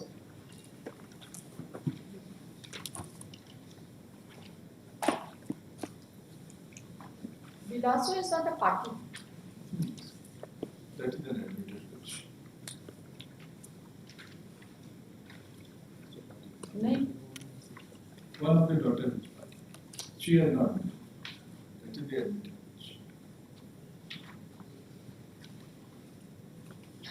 And you are challenging this cell. You are a defendant. Sedit is also not relief has been claimed. Relief is not.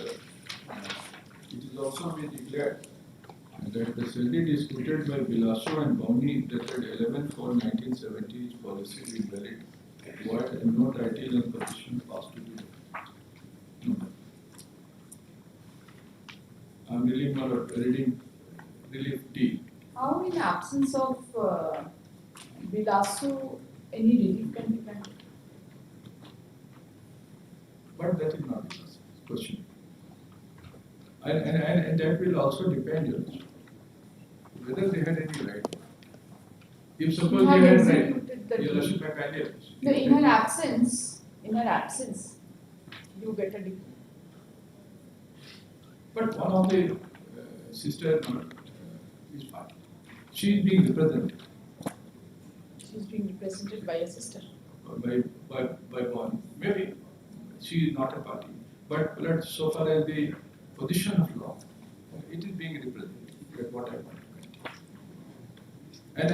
And my lord, if my lord they had any right prior to my lord 1956, because it is an admitted position, your lordship, that the property was in the exclusive name of Radha. And it is also, my lord, an admitted fact, your lordship, which they have not denied, that the widow of Radha Mehta, he remarried with Kachi. And When did she marry? After 1970 or before 1970? After 36, prior. Anyway, these are the facts which I am saying. And the Sedit has not been disputed by the widow. That is also perhaps my lord is thinking in the way. It is the Sedit disputed by daughters. Now, my lord, the sole question which requires consideration and my lord to be answered, which is the substantial question. Father died prior to 1956. What right the daughters in such a property? Can they scoot a Sedit? And if the Sedit has been disputed, whether it is valid, they do have any title or not. If they do have, admittedly, This is the own property of father? this is the property of Radha. Own property. In the recorded rights, Right. So it is his exclusive property. we are what we are saying. What is the finding? We are only concerned with the finding. Yes. If there is a finding that Our case, your lordship, so far as we are concerned, we are the plaintiffs. Our case, your lordship, that not everybody has a joint. No, I just want to know one sentence. Is there any finding that this particular property is the exclusive property of Radha Mohan, Radha Mehta, or it is a joint family? There is a finding which says that there was a partition that took place because PW10 in his witness has said कि partition हुआ था पहले. Therefore, after partition, property dealt upon Radha Mehta, जो 57 की property and आधा 56 की थी. Therefore, that is how it was recorded. So it is his exclusive property. Yes, because it was after partition self-acquired हो गई. Partition property थी, so it was his. There is a proper statement given by Bhola Mehta. And that became one of the reasons to refuse to allow partition, to refuse partition of the third property, that is Kalu. His property was not partitioned. Yes, his property was allowed to partition. The Kalu method, खाता number 15. 15 was 15 में also तो partition नहीं हुआ है. allowed. No. Allowed. That was That was allowed. 57 को बोल दिए कि नहीं? If I may read the 15 relevant member, part. 15 Yes, yes. Kindly have a look the operative portion of the trial court. Partition was allowed with respect to? With respect If to I may read the decree, two lines.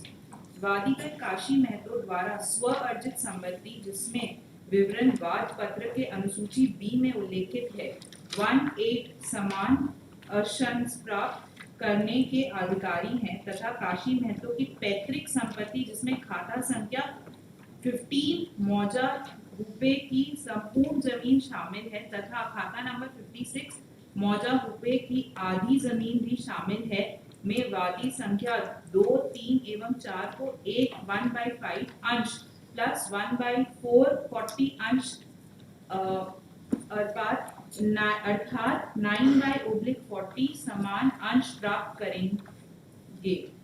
So these three property was partitioned. Now the only question remains is with extent to खाता number 57. And उसके लिए there is a admission by Bhola Mehto saying कि We'll see that. We'll see. yes. Yes, Mr. Chairman. Yes.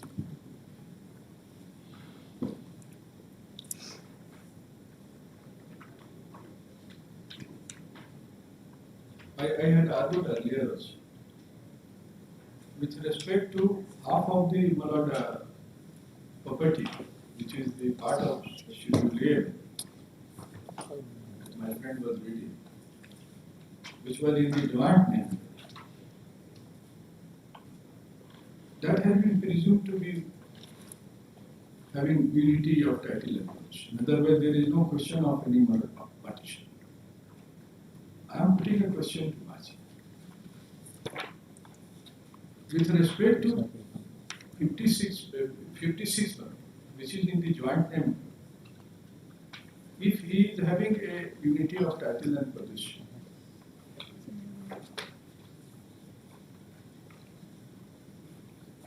and khata number 15, which is in the name of Ashimato, in exclusive name, he is having unity title and possession.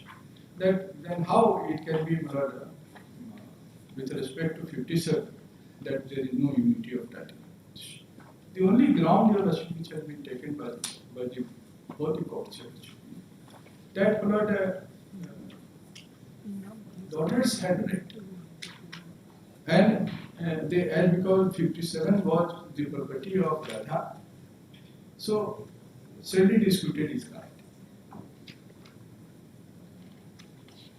So I would be arguing on the point of entitlement. It is not in dispute, Your Worship, that in this particular case, father died prior to 1956. It is not a case where the father had died after 1956. Question, Your Worship, the right of daughters, Your Worship, it was given in the year 1956. But if prior to that, if suppose the daughter had no right,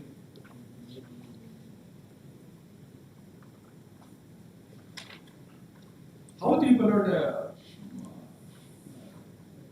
they can execute a deed?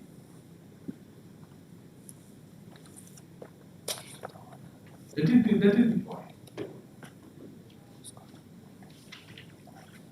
Now, if this is the story short and small, right, then we will first read the findings of the learned trial court and the first amendment. It's a judgment of reversal. No, so far as that part is concurrence. Trial court also said no right. Appeal court also said no right. Now, so reading of first appellate court should be sufficient? In Hindi. But I know, I do not know. Hindi, English doesn't matter. If you want to place it, you place it. Yes.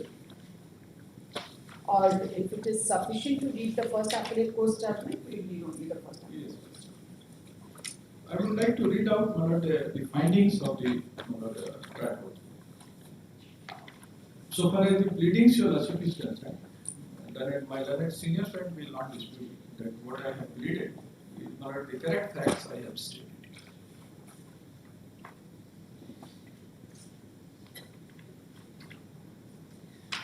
But on the basis of pleadings, may kindly see internal page 7 of the trial court judgment, what were the issues that were framed.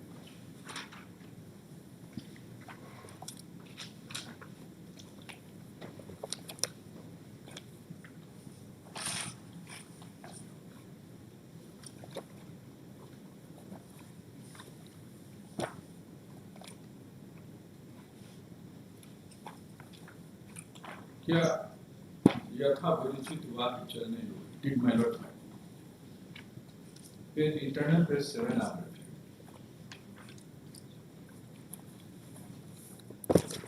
may I read? Is internal page 7 of the Trial court. trial. Yes.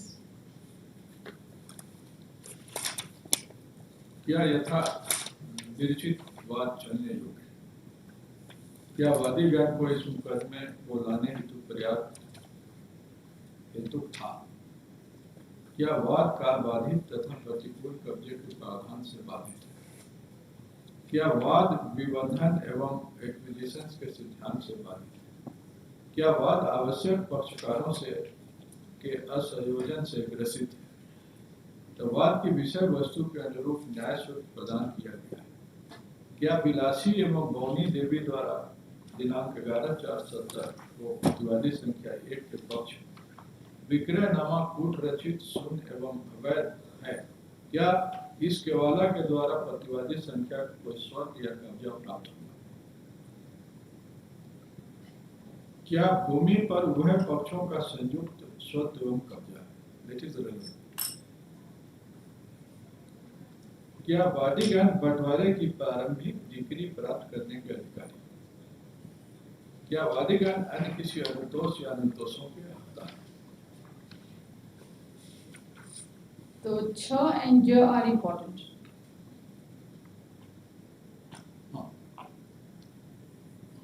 Both are relevant. So these two issues would be relevant for These the two issues. decision of the case. Now, ch and j.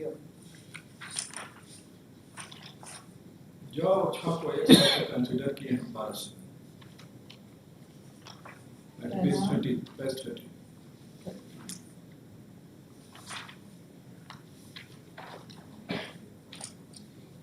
अब इसको पूरा पढ़ लीजिए। जी बराबर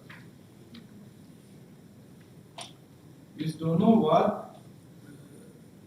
पर इस मुकदमे के मुख्य बिंदु जिसका निष्पादन सर्वप्रथम किया जाता है क्या विवादित भूमि संयुक्त है तथा उभय पक्षों का इस पर संयुक्त स्वत एवं कब्जा है वादी के अनुसार राधा महतो की मृत्यु के पश्चात धारा नंबर 57 के संपूर्ण जमीन एवं खाता नंबर 56 की आधी जमीन काशी महतो को उत्तरजीविता के आधार पर प्राप्त हुई क्यों What is उत्तरजीविता? इनहेरिट उत्तरजीविता is survivorship. Survivors. Sometimes it's difficult.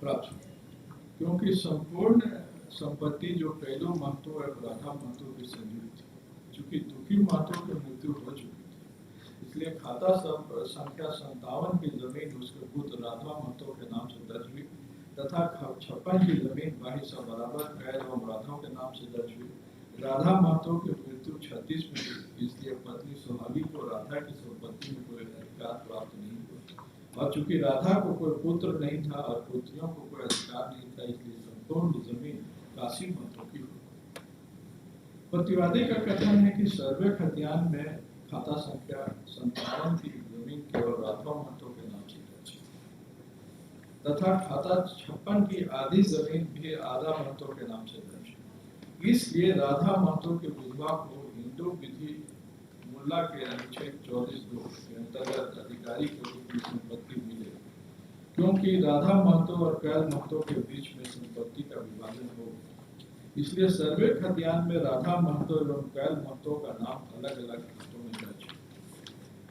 Hindu विधि के अनुच्छेद 39 के अनुसार गोपात सापिंडाज में पत्नी, पुत्री एवं पुत्री का पुत्र आता है, और हिंदू विधि के अनुच्छेद 38 के अनुसार पहले गोत्राज सपिंडाज को गोपराज संपिंडाज के नहीं रहने पर समानोदोक को, और गोपराज संपिंडाज का तथा समानोदोक के नहीं रहने पर बंधुओं को मृत व्यक्ति की संपत्ति के उत्तराधिकार में प्राप्त होगा।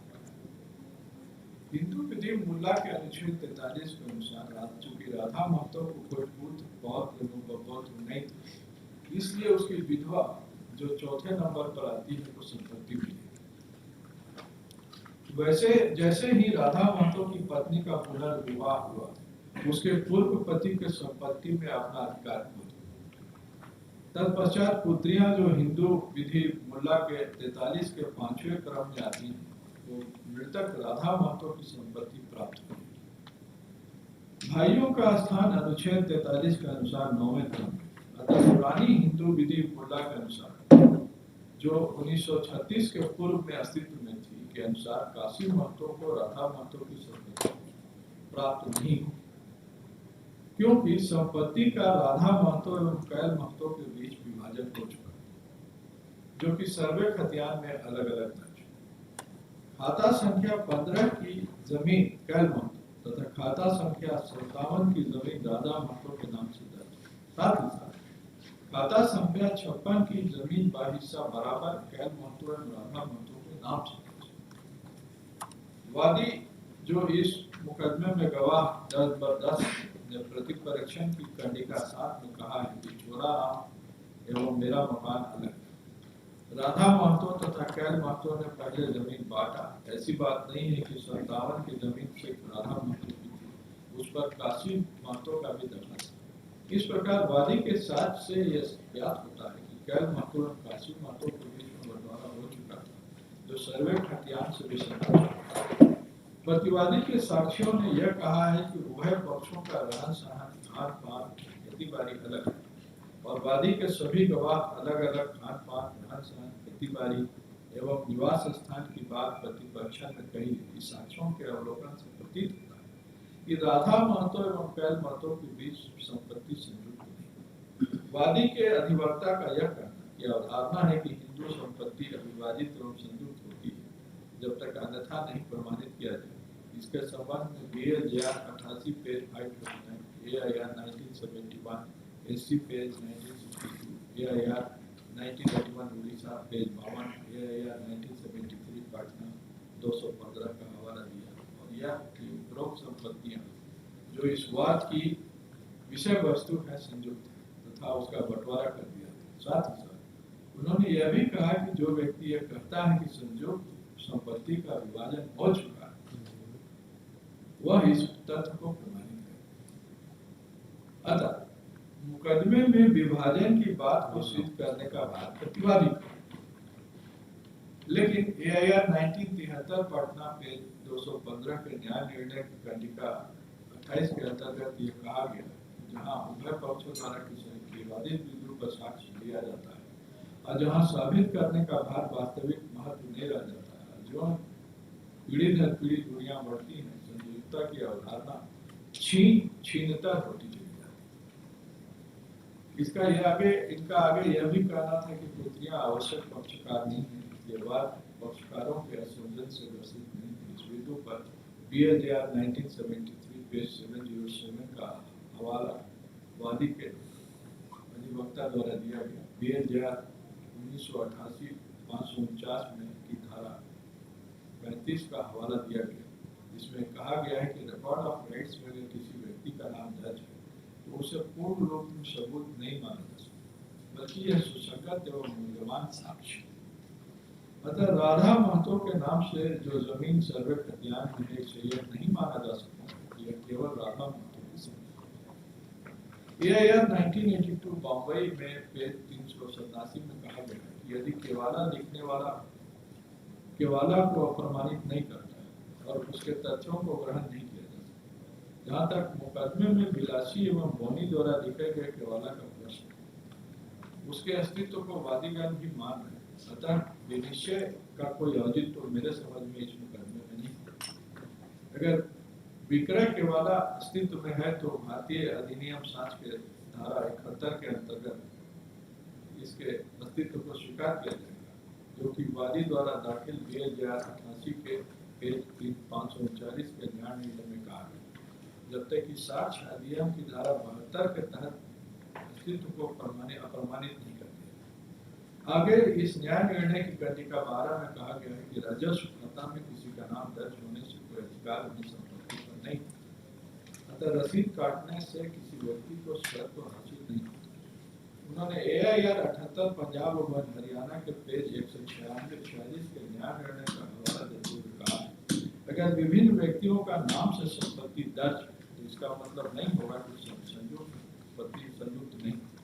अतः उपरोक्त तथ्यों एवं न्याय निर्णयों के आधार पर वादी ने यह प्रमाणित किया कि सभी संपत्ति संयुक्त तथा राधा महतो एवं कैर व्यक्तियों के बीच का संपत्ति का बंटवारा नहीं।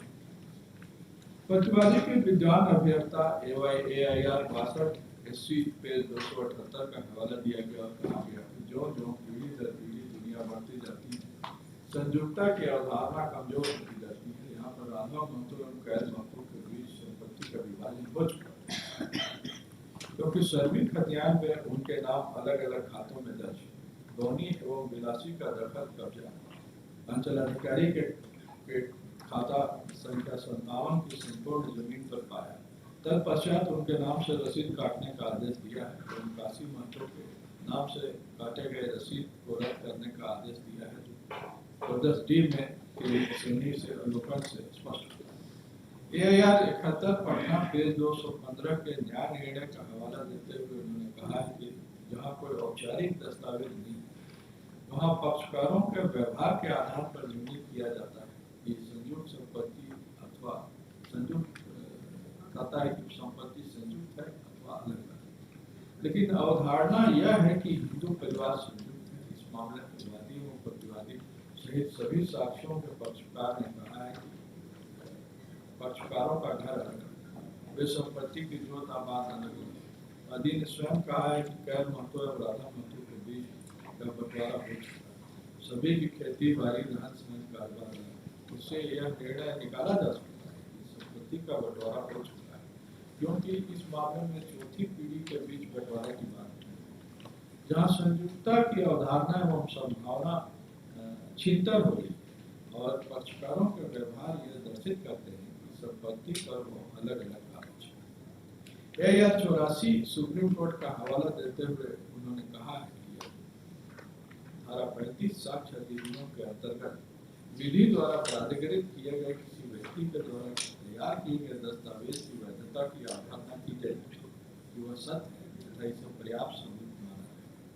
अतः सर्वे खतियान में अलग अलग दामों से दर्ज खातों को मालिक के जमीन के मालिक के व्यक्ति होंगे जिनका नाम उस खातों में दर्ज है। इसलिए राधा महतो की संपत्ति में काशी महतो के पुत्रों द्वारा बंटवारे की मांग करना उचित नहीं, बल्कि राधा महतो की पुत्रियां राधा महतो की जमीन की अधिकारी। अतः खाता 57 की संपूर्ण जमीन एवं खाता 56 की आधी जमीन की उत्तराधिकारिणी दोनों पुत्रियां बिलासी और मोनी है। दूसरी ओर वादी का कहना है कि काशी महतो संपूर्ण जमीन के दखल में राधा की मृत्यु के बाद आए और मोहम्मद सुहागी एवं दुग्नी देवी जो राधा की मां थी, सुहागी के काशी से विवाह के बाद 38 में पंचायत में संपूर्ण काशी जमीन काशी को ली थी, जो वादी संख्या 10 ने अपने साक्ष्य में कहा है तथा उसका यह भी तर्क था कि रजिस्ट्रेटिव में जमींदारी रीति जमा करते समय संपूर्ण जमीन जिसके खाता 57 एवं 56 की जमीन की संयोग काशी महतो का नाम दर्ज हुआ, इसलिए मुकदमे में सभी संविदा जमीन के साथ। अतः संपूर्ण संपत्ति का विभाजन उभय पक्षों के बीच कर दिया जाए और बिलासो और बोनी जो राधा महतो की संपत्ति में कोई अधिकार नहीं था, क्योंकि राधा महतो 36 में मर गए। इस मामले में संयुक्ता की अवधारणा छीनतर हो गई है, क्योंकि की चौथी पीढ़ी द्वारा इस मुकदमे में संपत्ति के विभाजन को मानता है तथा 37 से पूर्व भी स्त्रियां गोत्राज संविदाज के रूप में संपत्ति को धारण होती थी। यदि पैतृक संपत्ति का बंटवारा हो चुका तथा पैतृक संपत्ति के अलावा कोई स्वअर्जित संपत्ति उस व्यक्ति की हो जिसकी मृत्यु हो चुकी, अनुच्छेद 34 हिंदू मोल्ला के अनुसार यहाँ पक्षकारों ने अपना अपना साक्ष्य दिया है, जिसमें कुछ ने यह दावा किया है कि संपत्ति संयुक्त है तथा प्रतिवादी ने यह माना है कि संपत्ति विभाजित है, लेकिन सबों ने इस बात को स्वीकार किया है कि उभय पक्षों का ध्यान राधा महतो के नाम से खाता 57 की संपूर्ण जमीन दर्ज तथा 56 की जमीन बारिशा बराबर राधा महतो और गैर महतो के नाम से दर्ज। सरपंच ने बिलासो एवं बोनी का कब्जा खाता 57 की संपूर्ण जमीन एवं आधे जमीन पर पाया। तदनुसार रक्षाधिकारी ने इसके कब्जे को संतुष्ट करते हुए रसीद बिलासो देवी एवं बोनी देवी के नाम से काटने का आदेश दिया तथा काशी महतो के नाम से काटी गई रसीदों को रद्द करने का आदेश दिया। हिंदू विधि मुल्ला की 43 के अनुसार धारा 43 के अनुसार विधवा का स्थान चौथा, पुत्र का स्थान पांचवा तथा भाइयों का स्थान नौवां।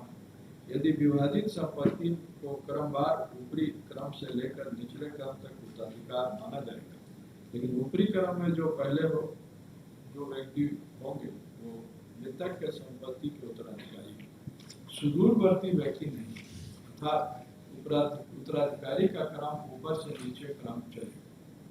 यहाँ इस मुकदमे में उपरोक्त तथ्यों के आधार पर इस निष्कर्ष पर पहुंचा कि राधा महतो तथा गैर महतो के बीच संपत्ति का बंटवारा हो चुका, जिसको वादी ने स्वयं अपने प्रतिपक्षन की धारा खंडिका 7 में स्वीकार किया है।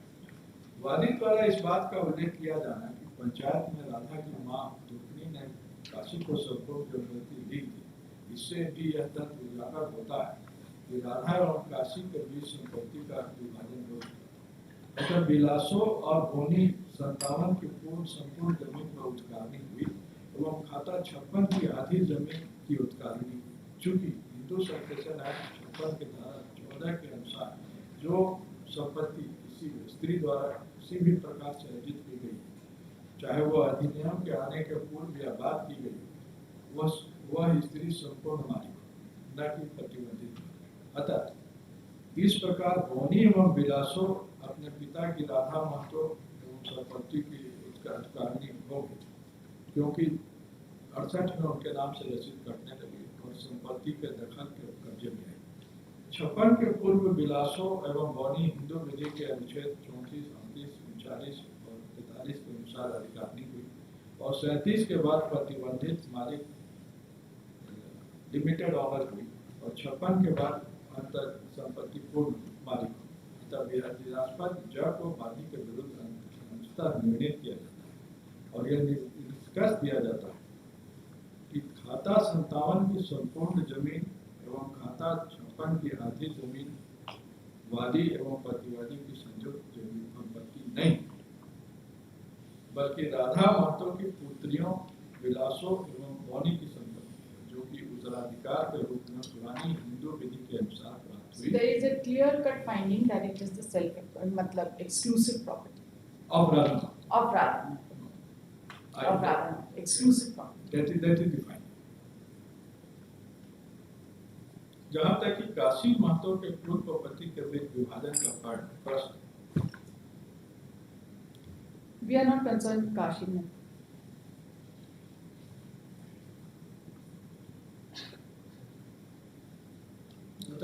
काशी महतो एवं स्वअर्जित में संपत्ति में वादीगण अंशपात होगा। इस प्रकार प्रत्येक वादीगण 1/8 प्राप्त के अधिकारी है। काशी महतो की पैतृक संपत्ति में काशी महतो एवं चारों पुत्रों के बीच में समान बंटवारा होगा, जो खाता नंबर 15 की संपूर्ण जमीन तथा खाता नंबर 56 की आधी जमीन से संबंधित, क्योंकि काशी महतो की मृत्यु 76 में हुई। अतः काशी महतो के हिस्से में उनके पुत्रों और We are not concerned with Kashi Mahto. We are only concerned with Radha Mahto. So there is a finding that the property that Radha Mahto was that was his exclusive property which he acquired pursuant to partition. That finding is there. But the question you are asking, in the light of the facts and circumstances of this particular case, what is the right of the widow?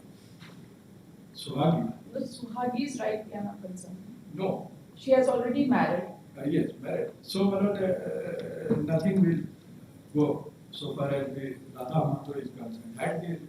To the widow. To the widow. Now the question is, what right the daughters will? You get all the rights. No.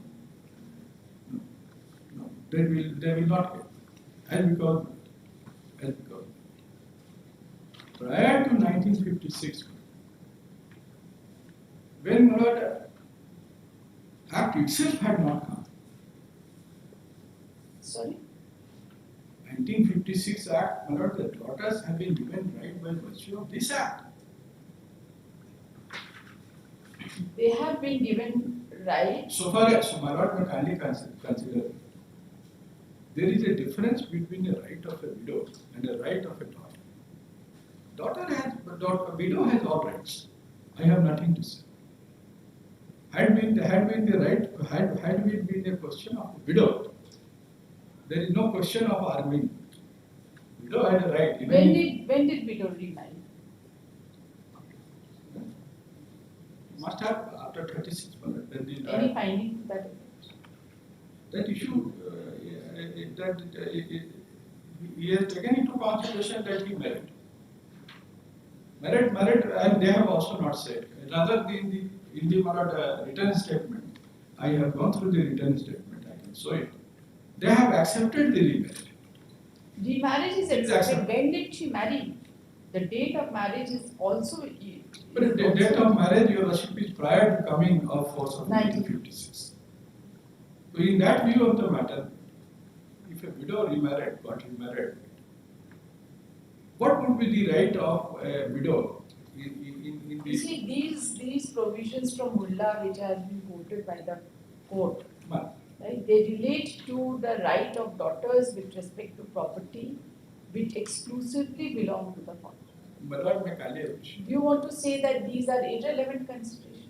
I am coming to that. My lord, a judicial pronouncement which has come in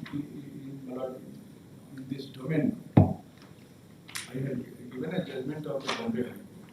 It has been relied upon, my lord, several Supreme Court judgment has been relied upon that judgment. Okay. Yes. So, my lord, if suppose, my lord, there is something in the Mullah, if there is something in Mullah, what will be effect of Section 4 of the Hindu Succession Act? That is also to be considered. Maybe that it is recognizing it is just codifying the pre-existing right of a daughter. My lord, may kindly see Section 4 of the Hindu Succession Act.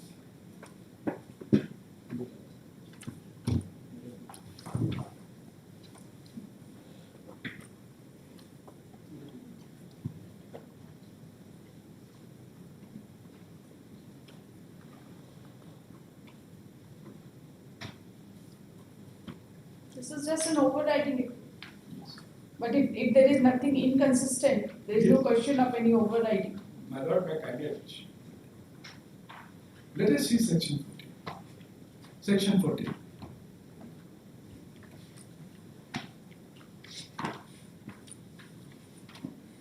Of the Hindu Succession.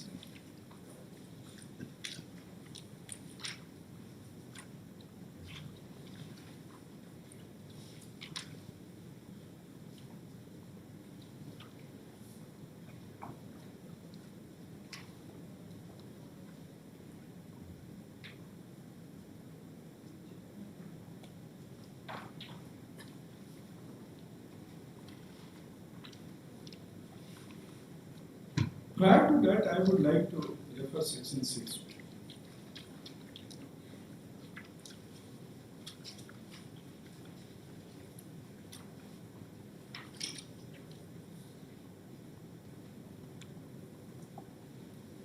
My argument here is that provisions of Hindu Succession Act are not retroactive in nature.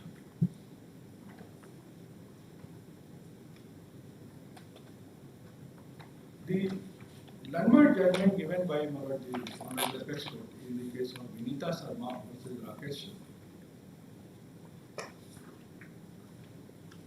on a question of a daughter right.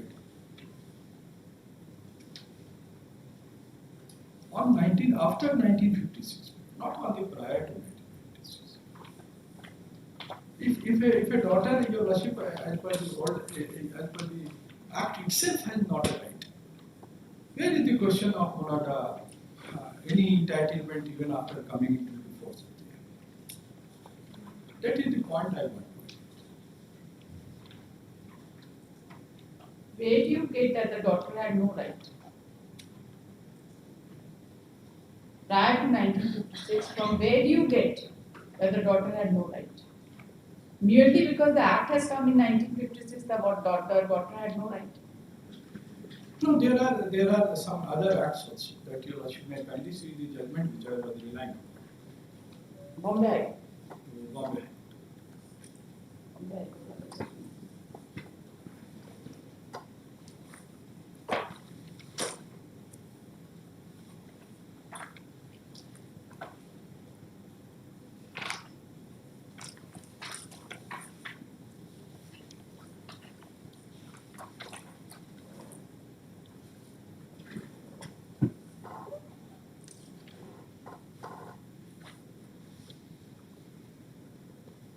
The Lordship may kindly see the substantial question or the point of law. Whether a daughter could acquire any right, either limited or absolute, by inheritance prior to coming into force of Hindu Succession Act 1956 in the property of her deceased father who died prior to 1956, leaving behind him, in addition to such daughter, his widow as well. Here in this case, it is not a widow. That's right, that makes a lot of difference. Difference there. But Therefore, if as long as widow is there, the daughter will not get any right. Mother. In the impugned judgment also, the judgment has come up by saying that widow would have a preferential right. Yes. As long as widow is there is no question of any right upon the daughters. Isn't it? The impugned judgment that we have read. No, I will This read is it. the. I will, when my Lord will go through the already. No, I have read it thoroughly. You read it word by word, line by line, more thoroughly. Isn't it?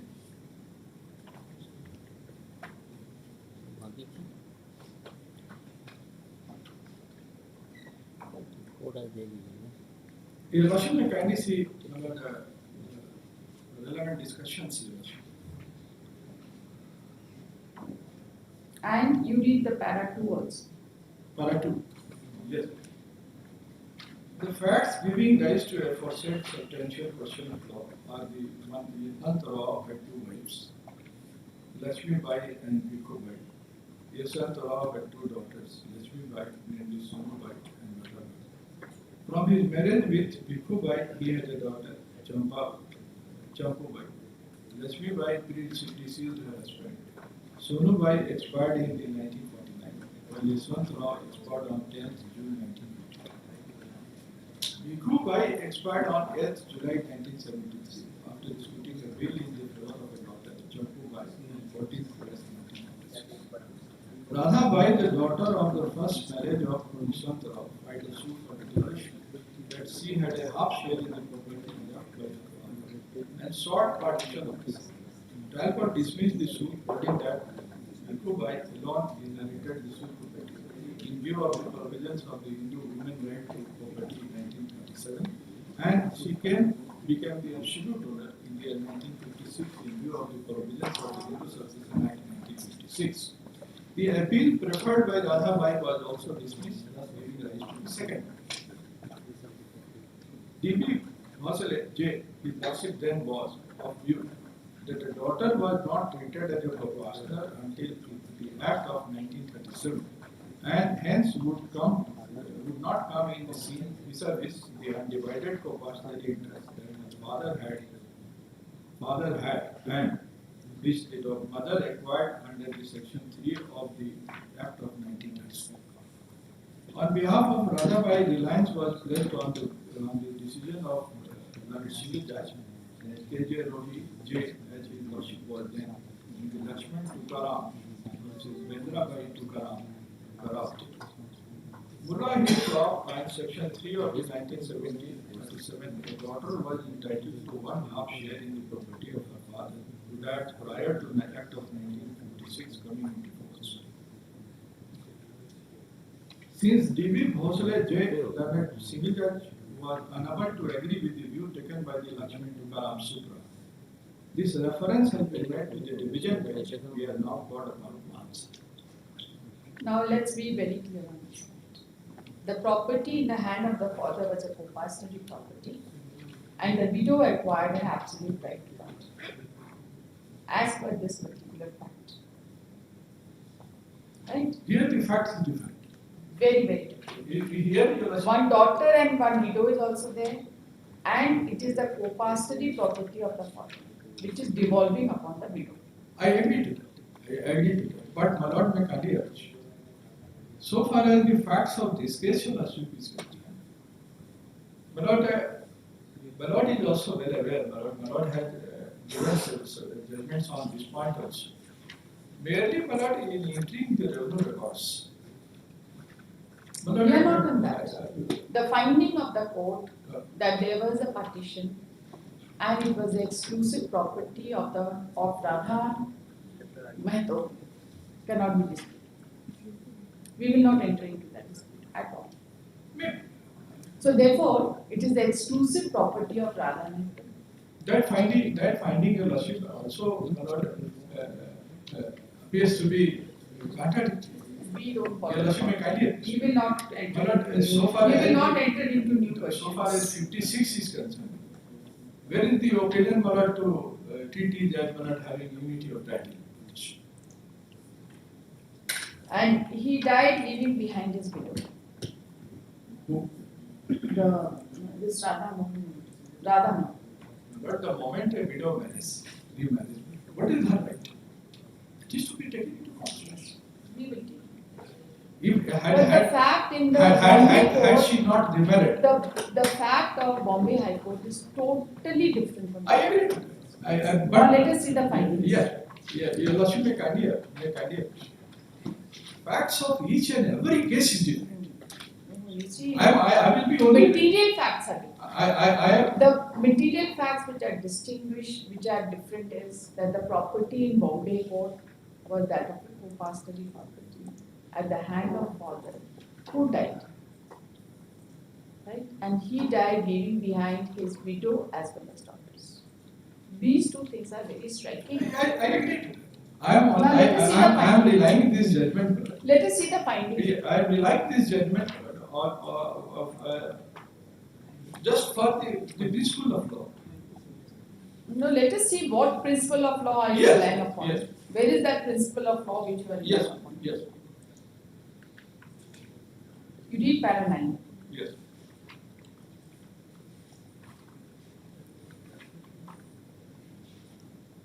On the reading of Act of 1937, and more particularly Section 3 of which provides for devolution of property in our view, the said provision does not provide for any inheritance right in the favor of the daughter. Section 3 of the Act provides that when a Hindu dies in this state, living in separate, his widow, or if there are more than one widows, together shall be entitled to the property of the deceased to the same share as the son. First proviso and second proviso also refers to son.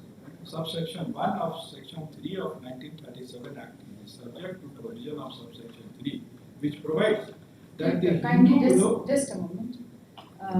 When a Hindu dies intestate, leaving his separate property, his widow, or if there are more than one, then widows together shall be entitled to property of the deceased to the same share as a son.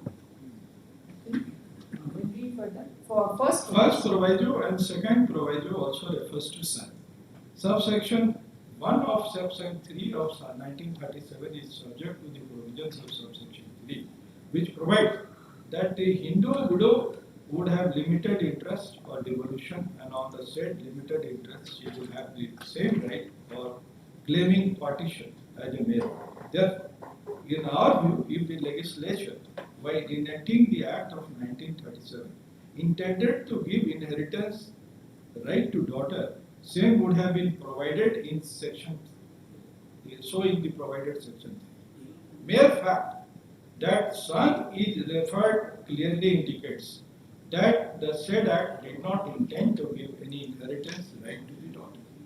The contention of Mr. Apte, the senior counsel, that son would be read to include a daughter is not acceptable on reading of section 3 of the Act of 1936. Nothing prevented the legislature at the point of time to specify daughter if it intended to do so. Section 3(1) provides for determining the share of a widow as that of a son. It is to determine quantum that there is a reference to son. Similarly, Section 3(3) of the Act of 1937, which claims right to claim partition to a widow, deems to the widow as a male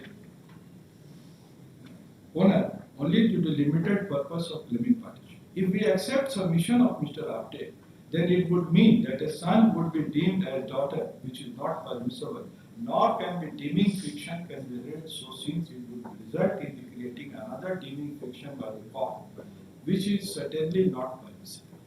Therefore, in our view, 1937 Act does not give any right to the daughter to inherit the property of the father if he dies prior to 1956. This is the principal argument.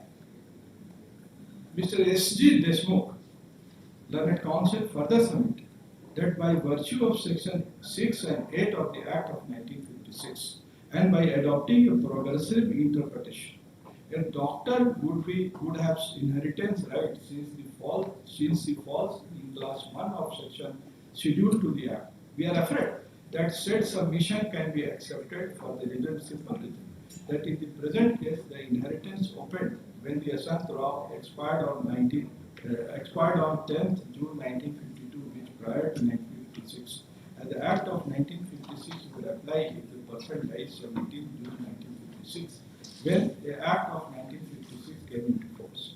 The Supreme Court in case of Arama versus Virupanna held that the Act of 1956 would be applicable only to a person who dies after the commencement of the Act.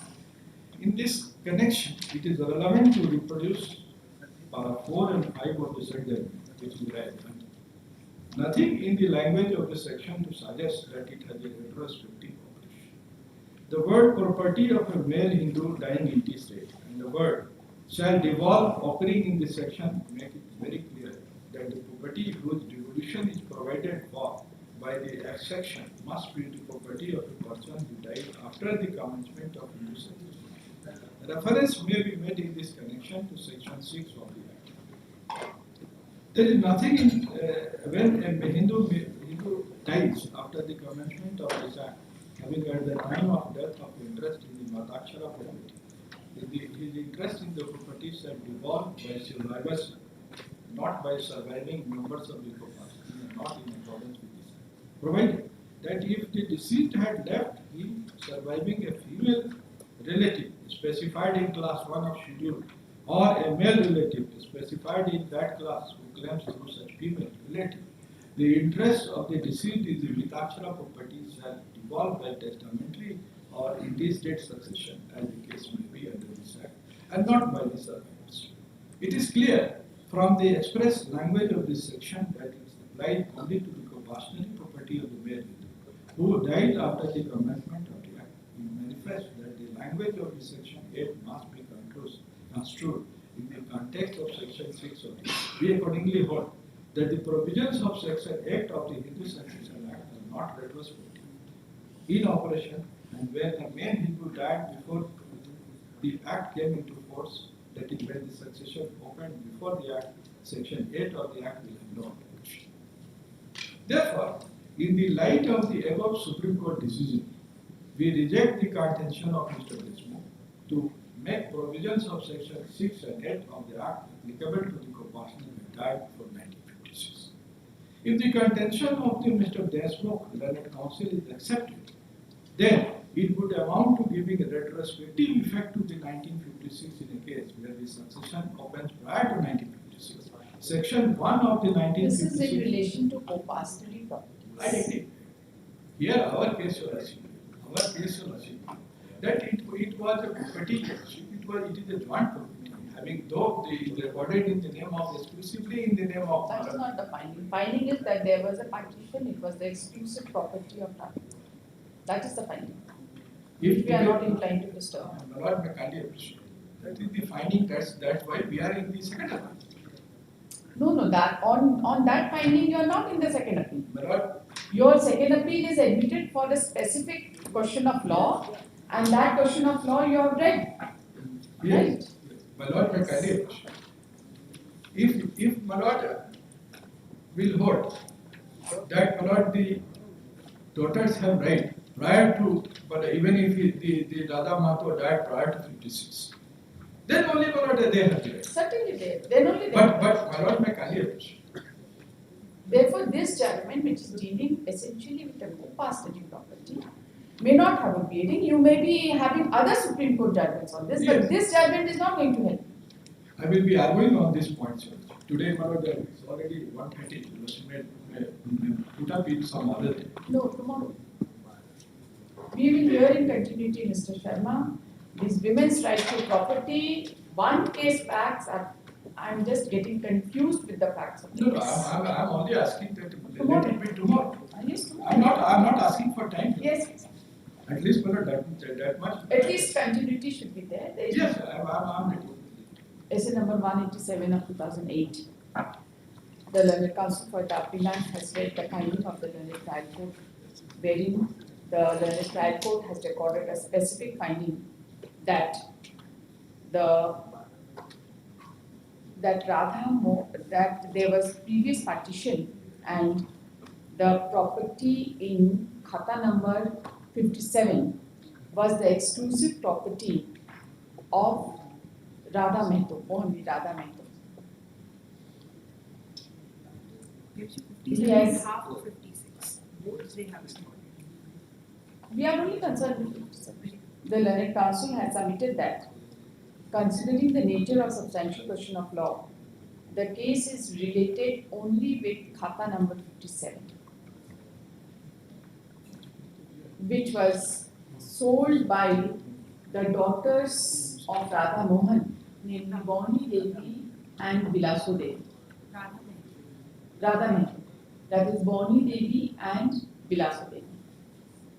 He has placed the judgment of the Honorable, the Learned Council has submitted that prior to 1956, the daughter had no right to property at all, and for that purpose, he has placed the judgment of the Honorable Bombay High Court, reported in 2024 SCC Online Bombay 3541, wherein the substantial question of law which fell for consideration was whether a daughter could acquire any right, either limited or absolute, by inheritance prior to coming into force of Hindu Succession Act 1956 in the property of a deceased father who died prior to 1956, leaving behind him, in addition to such daughter, his widow as well, and has also placed the facts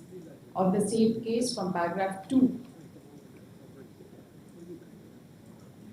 which reveal that the property involved in the hand of deceased father was a co-pastoral property. The arguments have remained inconclusive. Post this case for further arguments tomorrow. 10:30 first case. Subject is